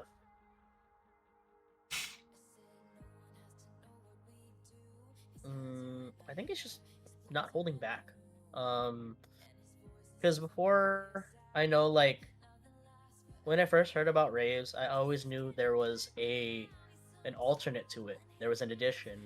Um, when a lot of people see raves from the outside, they think, oh, it's all about like, people going crazy, drugs, this and that, Yep. yada yada yada. Facts. But like when you really kind of go into it and you kind of see like the environment, it's not a lot of what you think. I mean, yes, there is that lump sum of it, but realistically there is just a lot of people that, just enjoy the artists themselves. It's like any other concert, like you go for the artist because you enjoy the music that they provide. Um, Whereas like like I said, people on the outside of it, they're just thinking like, oh, it's all about like the drugs and like people um getting out of control or like like rioting and things like that. Rave stereotype. Yeah. Yeah. One way to put Pretty it. much. But yeah, no, honestly, like seeing like, cause I used to have that kind of perspective as well too, but kind of seeing the ads, I see why um people would think that from the outside. But realistically, yeah, honestly, everybody's just there to hang out and have fun. Right. And how long do you think you would be raving for? Like longevity, man. Where do you see? Is there such thing as retirement? I mean, I guess it all depends on. Well, I don't know. Honestly, I never really thought of like the ending of it. I honestly thought EDC would have been my end. Like in my head, I think I've told my friends a couple of times too. Like I just want to go to EDC and that's my retirement and that's it. I'm done. But they come up with that meme where it's like, "Hey, I'm done raving." But did you see the lineup? And I'm like, all right, I'm convinced. So, um, honestly, I don't really see people kind of retiring. I just see that they don't have a reason to go anymore. Oh, that's one way to put it. They don't have a reason to go anymore. Well, I mean, not to say that like, oh, like They've experienced it because all already. yeah, That too. because I'll be realistic. Like there was a rave, I forgot which one it was, but I seen about five guys, maybe in like they look like their early mid 40s. They were at the balcony in the front, sitting down with a beer in hand and just bobbing their heads. And I was Yeah. like, man, like if that's where I end up, honestly, I don't mind it. Like me hanging out with my friends, listening to good music. Like that's that's a vibe right there. And like if I end up in that same Oh, position, no, you're like, sounding robotic I right mean, now. I know this. I know there's a oh, wait, what was that? You're sounding robotic right now. Oh wait. I think it's lagging. Oh no. But oh gosh, what is going on? Wait 1 second. Chris is gonna come back. My Is everything good? Yeah, I'm gonna leave and come back real quick. Okay. Go for it. I'll give it one He's gonna come back, guys. What's up, everybody? Thanks for tuning in to the podcast. We are near the end right here, right before we're about to do the good old giveaway, learning a lot about Chris's life here. What's up, everybody? Hi, Peach. Hi, Sophia. Hi, Amber. Hi, Amanda. Hi, JB. Hi, Gary. Everybody lurking. What's up, y'all? Peach, I didn't realize it was you. I clicked on your profile and I recognized you. Crazy. From Instagram. I'm gonna close Discord real quick. Hold on. Okay, go for it. I was like, why does your name sound so familiar?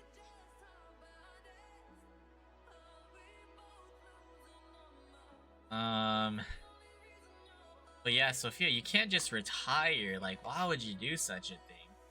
10-year mark just means you have that longevity and you could keep going further. Easy. Hi, Steve. What's up, Hein? Hello, everybody.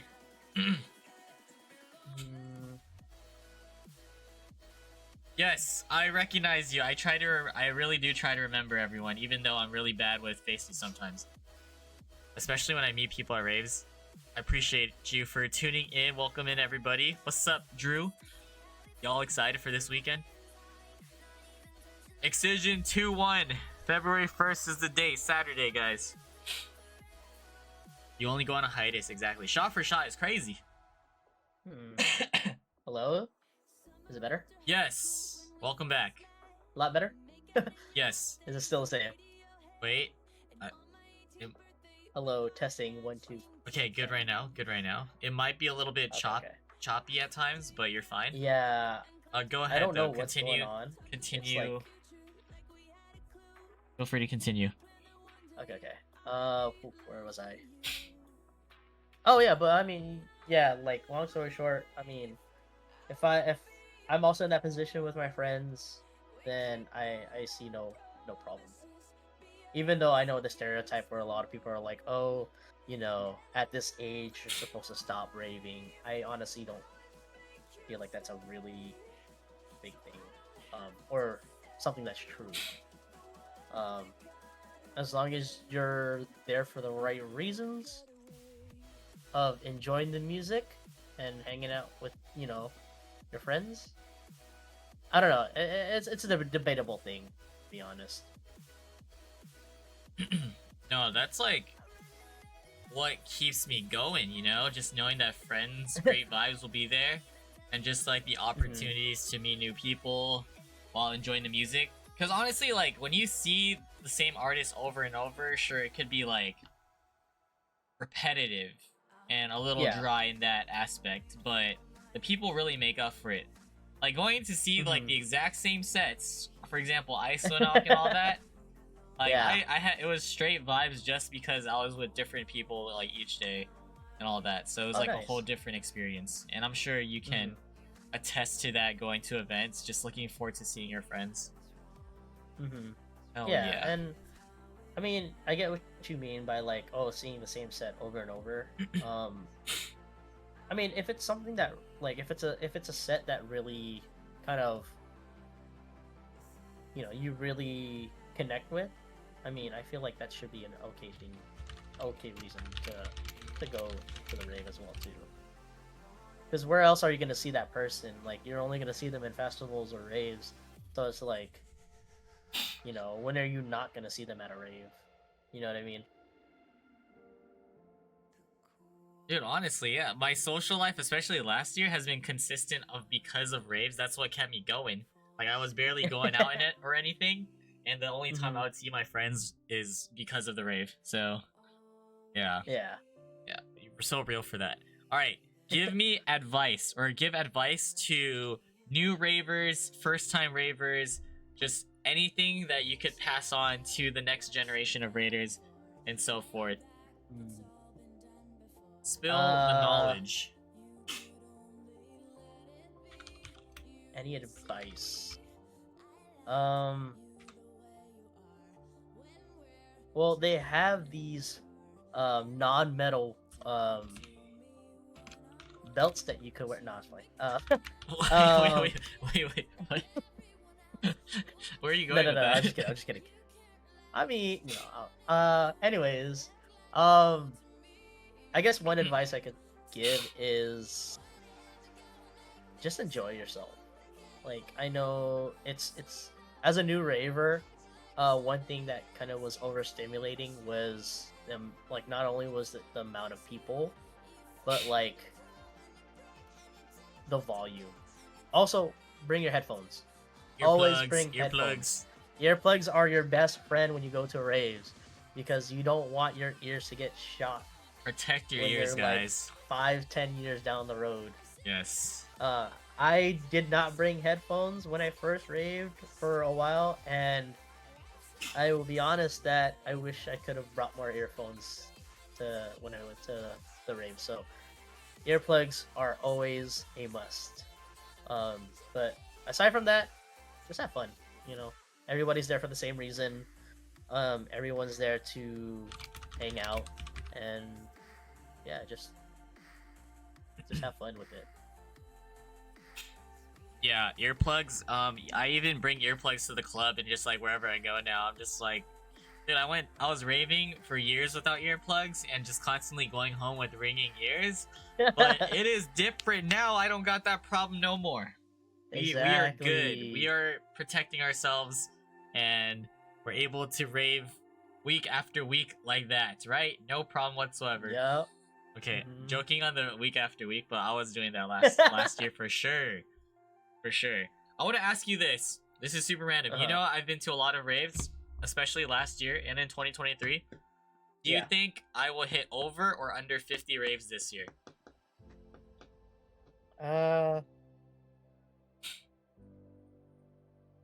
Well, we don't know what the other half of this year has, but Yeah.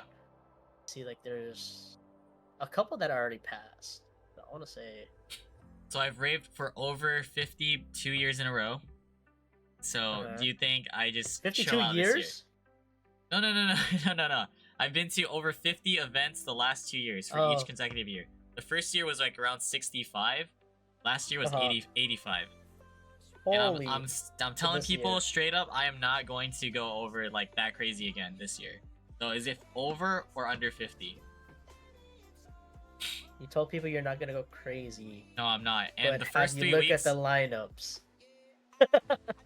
No, honestly, I think you might go over. I want to say over. You think I would hit over 50 this year? Wow. Okay. I mean, hey, it's a poll, so whatever you think.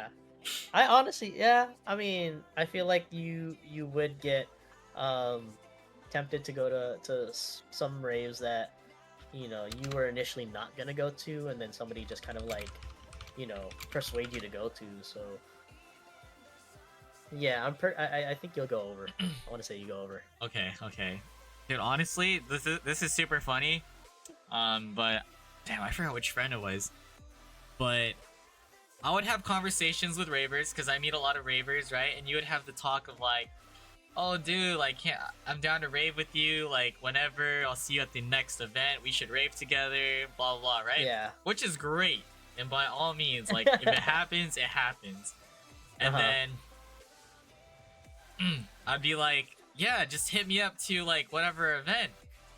And we would talk and be like, oh, you never hit me up to an event or whatever. And then my friend was like, I don't hit you up because you're already expected to be at all these events. And that's crazy. But kind of true. Kind of true. So I was like, all right, I mean, that's fair. Fair game. Fair play. Honestly, yeah, I can see that. Like, I mean, I would think of a rave, and in my head, I'm like, I'm pretty sure Wilson would be going to this one. Yeah, it's like people know before I've decided if I'm gonna go. Decide. Yeah. So this time, also this too, year's the chill. festivals. Yeah. Well, we'll see with the festivals too, because those could be like 2 to 3 days, so those actually add up, quite a while. So.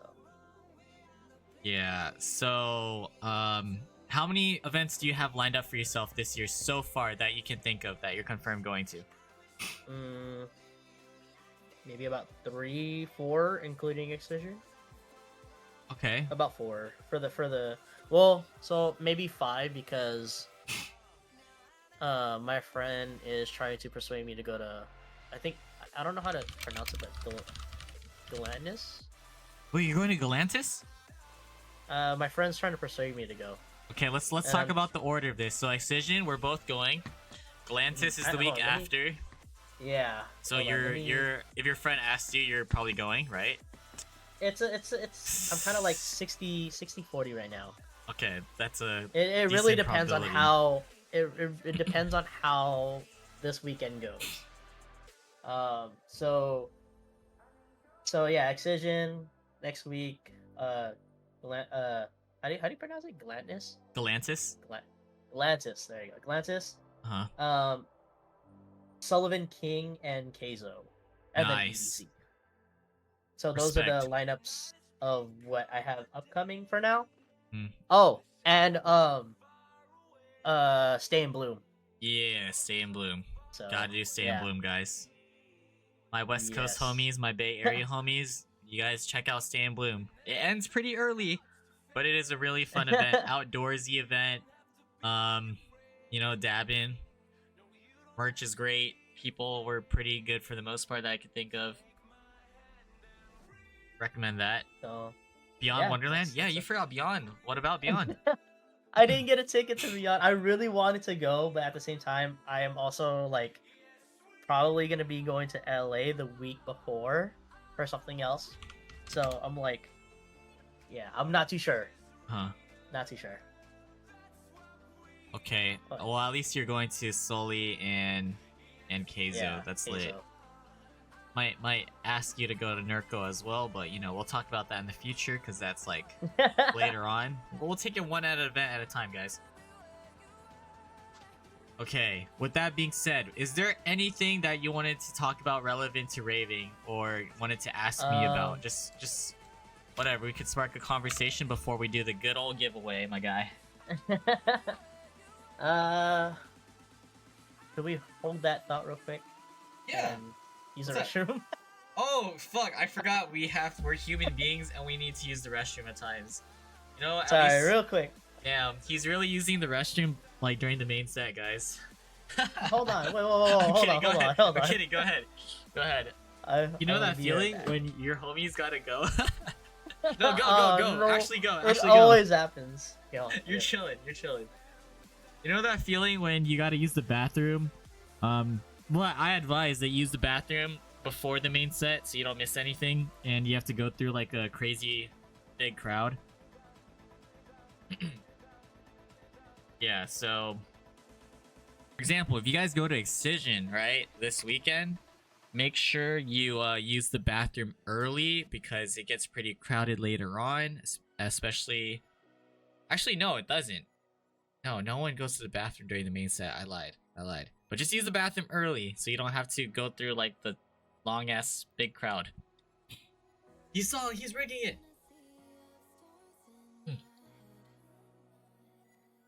Okay, Dreadful. We'll see how it goes. I'm gonna let the homie do the giveaway and I hope everyone believes us when we say it is not rigged. Yeah, and hopefully we could do more giveaways in the future. It's a new upcoming artist. I gotta go pee, but I can't miss William Black. Dude, that was my mistake. I decided to go pee right before William Black and missed a part of his set during Wooly. But it wasn't that bad. You could still hear it and it was a vibe. Yeah. Let's go to side piece again. I don't know about that one. Who knows? Maybe if I bring someone, maybe they will find love there. Okay. Yeah. Did I miss a set? We're seeing Riot 10 this week. Oh shit. Wait, Riot 10? Yeah. Riot 10? I got mixed up. Riot 10 is opening. John Casey, Riot 10, rated R is gonna be fire. I'm gonna try to go to Bill Graham early this weekend. So if you're trying to pregame early, Chris, let's do it. Ooh. Oh yeah, 100. I'm always down to pregame. Okay, but like the last few times like pregaming It's- has not been it. People are going earlier to Bill Graham. I will be honest. Huh? the not the most recent pregame, but the pregame before that, when we were kind of trying to decide where to go. When you brought your whole I case? I brought when I brought Yeah, the that whole was case of fucked. soju. Yeah, I was like, oh man. I mean, I checked the next day because I normally bypass Bill Graham, Uh-huh. and I looked at the spot where I left it, and it's gone. So I know somebody took it, Huh. and whoever took it, I hope that they are enjoying that right now. But Free drinks! Free drinks! yeah, I mean, free drinks, free what was it, Calpico as well too. It was in the bag. You're a real one for that. But hey, I mean, I didn't want to go all Put the it way to back home, yeah. and then so whoever got it, they're one lucky person. Alright, last few things you want to talk about relevant to the EDM world, or even to talk to me about. What are you thinking? Hope this has been a good experience for you so far. We learned a lot about you. Oh yeah, honestly, like I really enjoyed just kind of chatting. I feel like I've talked a lot, um, and then I feel like this is like the most I've ever ever talked in general. So it really does help On stream, yeah. get me out of On my stream comfort too. zone. Yeah. What's up, RJ? No, it really seems like that's what you want to do this year. Get out of your comfort zone. I still have a lot to work on when it comes to that as well, especially when it comes to making content. There's a lot of obstacles when it comes to making content, I must say, but it's always a pleasure to be able to speak to like my friends or just to chat it up. Yeah. No, yeah, 100%. Also, just I don't. It's an opportunity to just kind of like see a different side of Yeah. who you are. So the worst that can happen is you don't like it, and you just kind of go back to what you're comfortable with. So Uh-huh. yeah. Hey, I did have fun at Side Piece, alright? I actually made a few good friends that Wow. day. My good friends, Alan, Leon. Well, that's where Cherry met the love of her life. Kenny, saw Drew there in Shadow Realm. Whoa. Had fun. It wasn't my type of music, but I had fun with the people I was with. Okay. Ray Volpe was good. Yeah, Rayvol was lit. Shipwreck? Oh. I don't know if I've seen them. Maybe I'll give them a chance if they're here. So question for you, this is super random, but from your POV, since you described what kind of raver you are, how would you describe me as a raver? Your honest analysis. What kind of raver am I? Very sociable. I know, like, whenever I go to a rave with you, you're always one to kind of just enjoy, and I guess that's the thing. I think, like, take it all in and kind of see it from a wider perspective.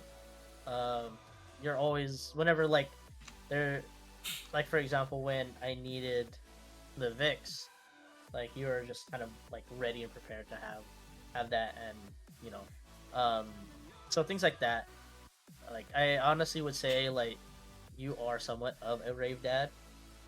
So there's that, but you also have the tendency to kind of go crazy as well too. All right. Crazy, but not that crazy, guys. I'm just saying, I have my phases. I don't go too overboard. I remember that night with the Vix, though. Oh man, you had the time of your life, buddy. I love that for you. I was. Nowadays, I have the time of my life, so I mean, No, I'm enjoying I love it. seeing people, like friends, just like living it up and just enjoying themselves. So that's good. All right. Do you have any questions for me, or just anything you want to throw out there? Could be shoutouts, plugs. What's up? I think I have one question. When Yes. do you think you would be hanging it up? Oh, dude. Honestly, I haven't really thought that far ahead. Like, I'm literally just taking it month by month, year by year kind of thing. And I know for now I'm still enjoying it. Because, like, for example, if we're talking about Twitch, Mhm. Twitch, I had such a high for Twitch, especially the end of 2021. It was like the best thing in my life. 2022, Yeah. it went beyond that. It was absolutely amazing, just meeting everyone. 23 is when it started kind of like declining, but I was still having Mhm. like a pretty good time. And then 24 was like almost non-existent presence on Twitch. So if that were to happen Oh. with raving, I'll get the sense of it and the feel for it to be Mhm. able to see where I'm at with it. Would you But would you I'm announce definitely. it though? I don't think I would announce it unless I feel like I need to. Like I don't feel like there's any Okay. pressures to. I think I would gradually just slow down and just fade into darkness. Huh, no pun intended with the song. Goated song, by the way. Fade But into I mean, darkness.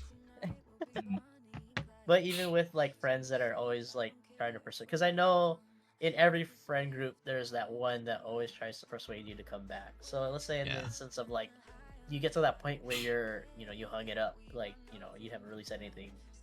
Would you even consider like what your friends trying to persuade you into going? Friends have a huge Or- influence. So if you're trying to, pro tip, if you are trying to retire from raving, quote unquote, retire, do not make friends with more ravers, especially baby ravers, because they will drag your ass to events and will hard convince you. 100%. They will become gaslighters as well, if anything. Not necessarily all of them, but you will be convinced to go out there when you're trying to slow down or whatever. I So agree. meet people at your own risk. Yeah. That's what I have to say. Great question. Great question. Anything else? Hmm. Do you have future plans for Twitch? It could be yes or no question too, if you don't want to elaborate. Honestly, when it comes to Twitch, even TikTok, I am still trying to figure out what type of content I want to do. I have random ideas, but I feel like I want to have more of a niche that's towards lifestyle more than just raving itself. I mean, raving is a part of lifestyle, so I would include a lot of those. But I don't feel comfortable posting on Instagram for some reason. I just don't. Compared to TikTok, I feel like I'm a Really? free bird on TikTok. But when it comes to Reels, it's just like a different breed. I don't know why it feels more Wow. private and personal, even though I have like It's a the same, really big yeah. presence on my stories, but not on the Twitch or the Instagram feed itself. So I Okay. want to cater to something towards the lifestyle on all platforms. That's not Mhm. just Wilson as the raver, but just me as a person. No, yeah, 100%. Yeah. Yeah, honestly, like that's crazy to hear. Normally, I would think like TikTok and Reels would kind of be one and the same. I know, right? But But I it's mean, like different for me. I just can't get to it. And just I can't post what I post on TikTok when it comes to Reels for some reason. Would you think that it's because a lot of your friends and like close friends are on Instagram? I mean, not to say that they're not on It TikTok. could be a part of it, and I just don't realize it. Okay. Yeah, that's so real, Derek. Basically, Because that's because honestly, that's why like I created that whole second account. yeah, The reason why adventures. that CGC adventure thing account, like, it's good. I'm really trying to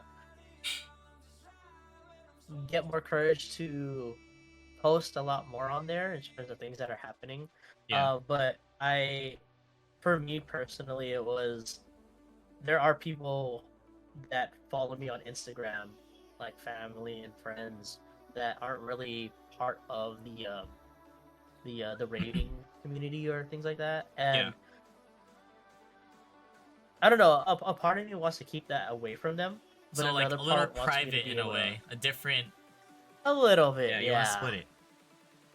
Yeah. I mean, Yeah. not to say that, like, maybe in the long run I'll get more comfortable and just kind of like be more focused on my original Instagram, but at least it gives me a bit more of an opportunity to be open and be more comfortable about what I post. And starting So, fresh at the that's same time, for you. that too. Yeah. Yeah. And that's why I created that profile.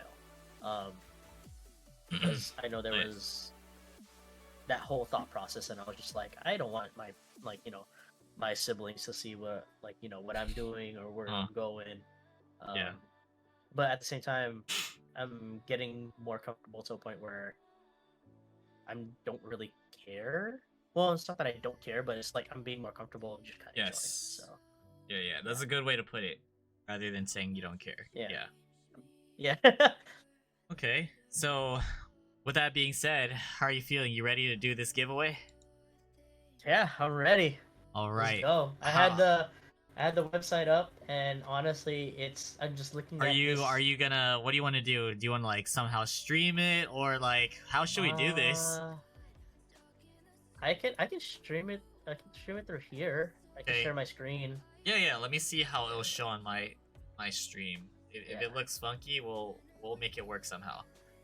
Before you do that, I'm gonna use the restroom as Oh. well, and Okay. I Okay. will go ahead and well, you can show it. Like I don't mind. You can talk to them, but Oh. just distract the chat. Okay. And I also got snacks, so Okay. I'll be right back.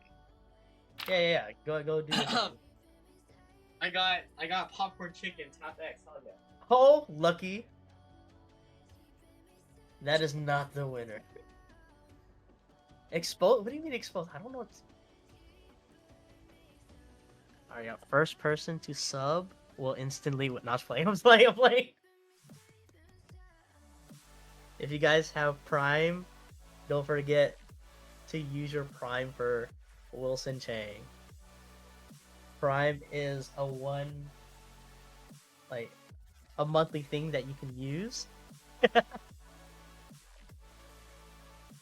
you guys heard about Prime today, guys?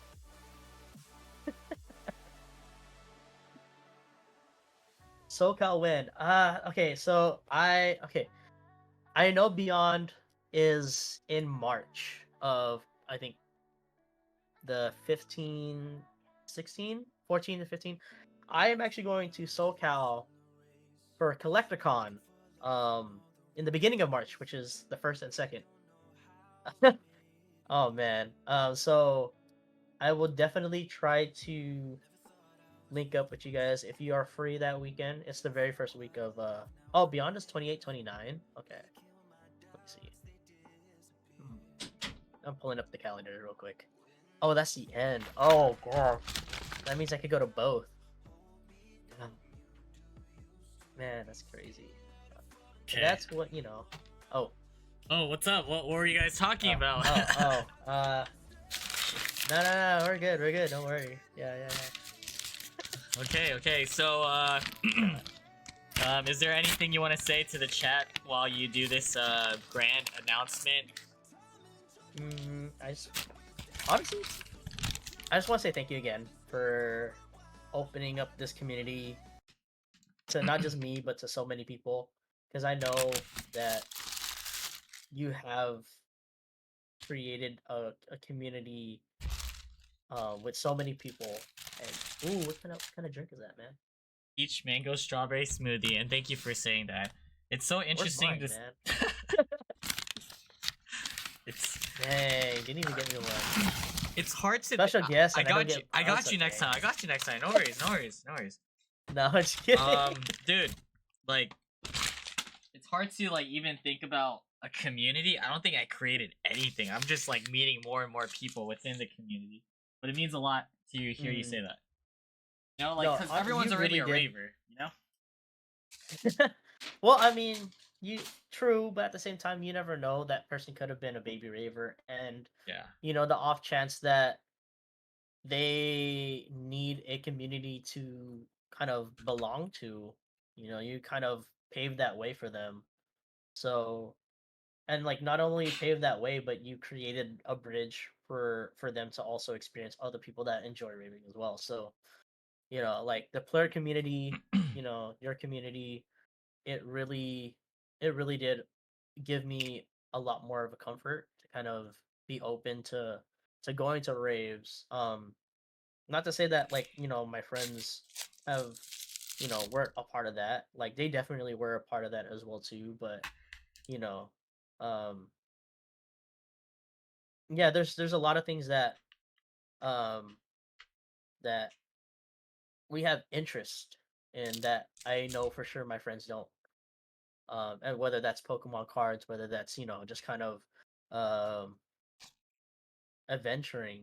Yeah, me personally, I would just want to say thank you for opening that door for me, and you know, I'm so glad that you're not too far away um for me to drive, and you know, yeah, hopefully more raves to come for sure, Oh, and for more sure, hangouts bro. too as well. More raids, more hangouts. I like to say that I try to be as welcoming as possible to anyone, Hmm. even strangers. But like, of course, I got to do my due diligence and make sure everyone's cool and there's not like no problematic individuals. But for Oh you, yeah, for yeah, of certain, course. appreciate you as always. Always happy to have you around. So yeah, Yeah. thank you so much for doing this. This giveaway would not be possible without Chris. So that's why I want him to be able to do this. I want him to be satisfied with the outcome of this. He is going to choose the winner. Let's see, how do I want to do this? Mm, Okay, we're gonna put the camera off you so we could see the actual okay. generator. Please go Yep. ahead and describe what is going on for everyone to see. Okay. All right. So this is giveaway pick. We kind of both agreed on this website. There was a lot to pick from again. Um, so this pretty much explains what you had to do in terms of being entered into the giveaway. Um, yeah, if you haven't read it, you pretty much just follow, comment, like. I don't know if it was anything about sharing, but that's the main thing was following both Instagram accounts and liking the post and commenting on the Yeah. post as well too. Hmm. Um, right now, I already set everything up to where it would pretty much generate the winner. As you can see, there's a lot of comments, so it's going by the comments that everybody has posted. So that's where we were really hoping or pushing for people to kind of just comment. I do want to apologize because when we first put this giveaway out, we I fucked didn't up. think I about fucked the up. amount of how many people. Well, it's not just you. I didn't think of it either. Like we didn't really think about how many entries one person can have. And so when I saw somebody posting like 7 or 8 people in my head, I was like, oh wait, we forgot to put a limit. So Um, for those that commented more than once, we do apologize. It is only a um, one comment, one entry. But yeah, that's pretty much um, straightforward. Before you start, I also want to say this. Hmm. There are 193 people following CGC Adventures. I'm one of them, and that means there's 192 participants in this giveaway. And I want to note that 118 of those individuals are friends of mine that I follow or that follow this account. So I do not want to hear that it is rigged if one of you guys win, all right? That is 118 out of 192 mutuals that follow this account. And then I honestly am just gonna cross-referencing. put auto select.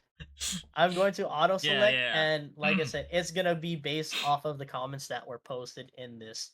Okay. So yeah, right now it says like the 253. It really did. I can actually, you know what? Yeah, go Let ahead. me Break it down refresh. for them. Let me refresh. Yeah, let me And refresh this. I can go from the beginning. I yes, can go go for it. Go for from the it. beginning of it. Yeah, yeah. So Maybe I'll make there we it go. bigger so you guys can kind of see better because it's kind of small on the screen. Oh wait, hold on. Can you guys see? How well Yeah. can you guys see the screen? And also, you will be the one to reach out to the winners, right? Yes. I will. I will And then definitely you'll reach send out it to to them. them. Give me the confirmation. I'll post it on my story of who the winner Yeah. is, and I'll tag them. And I'll also let them know like to mess or look at their messages. Yeah. It's too Give small. All me right, I'll make it one bigger. second. Copy this link. Okay, so I'm copying the link directly from it. So this is going to be the link itself. Click show. Good. I'm just gonna There make you this go. way bigger so you guys can see. That's fine. There we go. So, number of winners one. Like I said, I wish we can put 0 on the 2 winners, but should we give it a time limit, or actually no, to kind of even give this person a chance? What do you think? The substitute? Yeah, because let's say this person doesn't like That would make them doesn't anxious and reply. want the other person to not reply. I don't think we should do it. I don't think we should do it. True. Okay. Yeah, Okay. yeah. We're not. Ignore the substitute. All Because right. it'd be like, I hope this Duplicate person comment. doesn't respond. One time. Okay. Participate one time. 1 minute no response tags, so time is it's gonna be- crazy. We're giving them 2 days, which is a lot. Okay. So prepare giveaway. Use previous comments. Yeah, there you go. There are 2 comments on your page. So prepare the comments. So it's only 1 entry per So person, you right? know. You did 1 entry per Basically, person? yeah. Okay. Yeah, this is taking the comments of this, and it should be 1 per person. All right. Okay, guys. So There's no now- drum roll or nothing. A name's just gonna pop up We're just- instantly, and that is the winner, okay? Yeah. So good luck to everyone. Again, thank you so much for even participating in this, to be honest. Like, please share and give Wilson a lot of love. Because without him being a part of this, this wouldn't be doable as well too. So good luck, Okay, everybody. Wait. Here we Hype go. them up. All right, let's go. One's in chat. All You're right, ready. ready. One's in chat. Everybody, spam those ones. Woo! Giveaway time. Excision. 2 Excision tickets to 1 winner. Over 200 freaking dollars because Bill Graham's Ticketmaster is such a scam. But we still get sucked ready. into this. Okay. I don't know, but here we go. 3, 2, 1. The winner is Hold Oh! Sickness.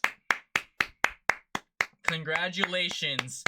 Oh my god, the substitute And winner this- is Angie. So Congratulations I will to definitely Sickness. be reaching out to Sickness. And yeah, they will get 2 tickets to Excision. So Woo! W's. yeah, I mean, again, thank you everybody for just participating. It really means a lot to me and to this community as well.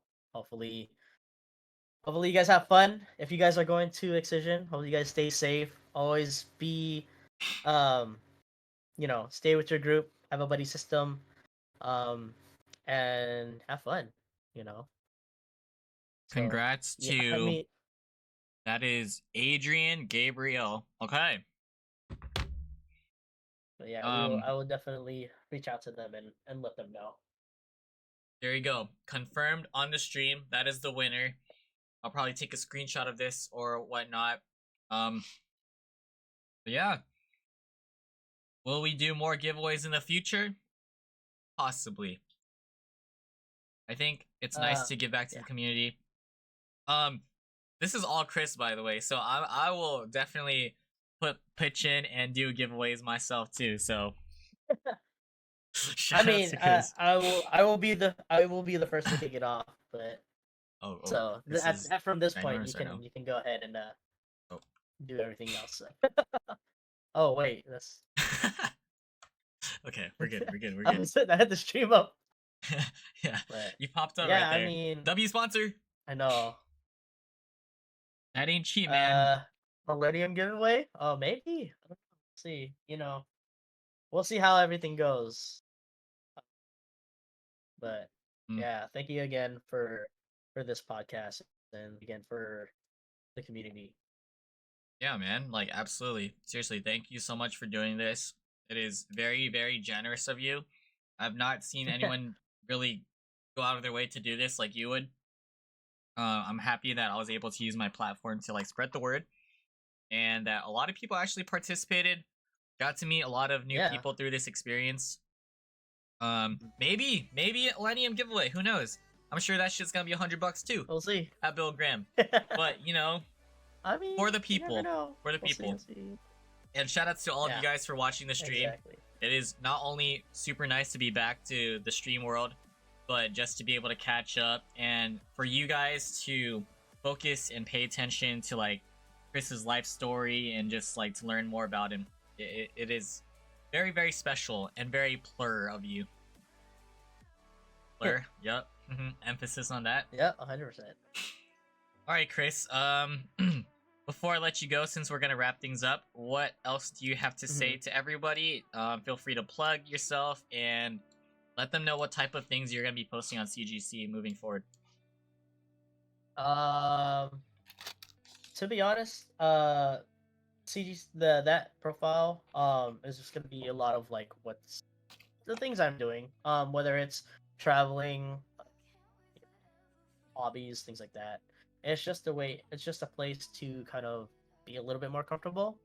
As far as actual posts, I don't know if I'm still debating on that.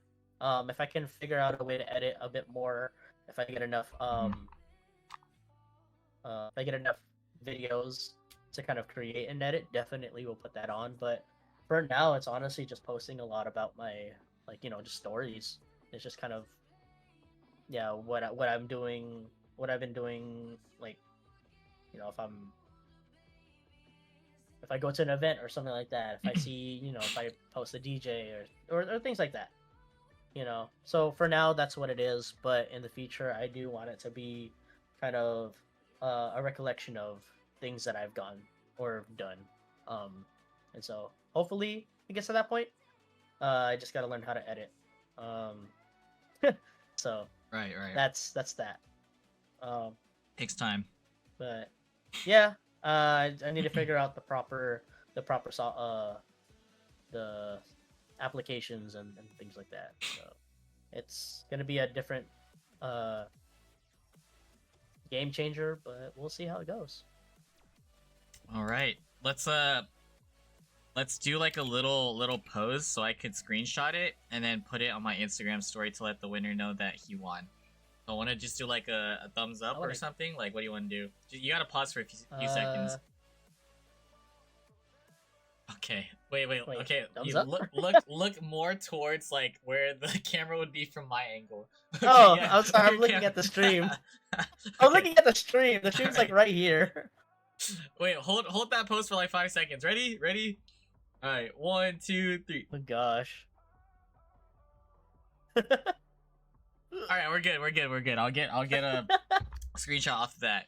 Oh gosh. Timestamp 350. All right. But yeah, Definitely. thank you again for having me. It was fun. Not really the type of person to talk about myself, but it's a different experience. So Yes, sir. Thank you again for being here and for giving us your time. Make sure to enjoy the rest of your course. night. I'll see you in chat You too. and also this weekend. Enjoy that popcorn chicken. Oh, I definitely am. Thank you. Take it easy, all right? Thanks. Let's I'll see ya. go. W's in chat for Chris.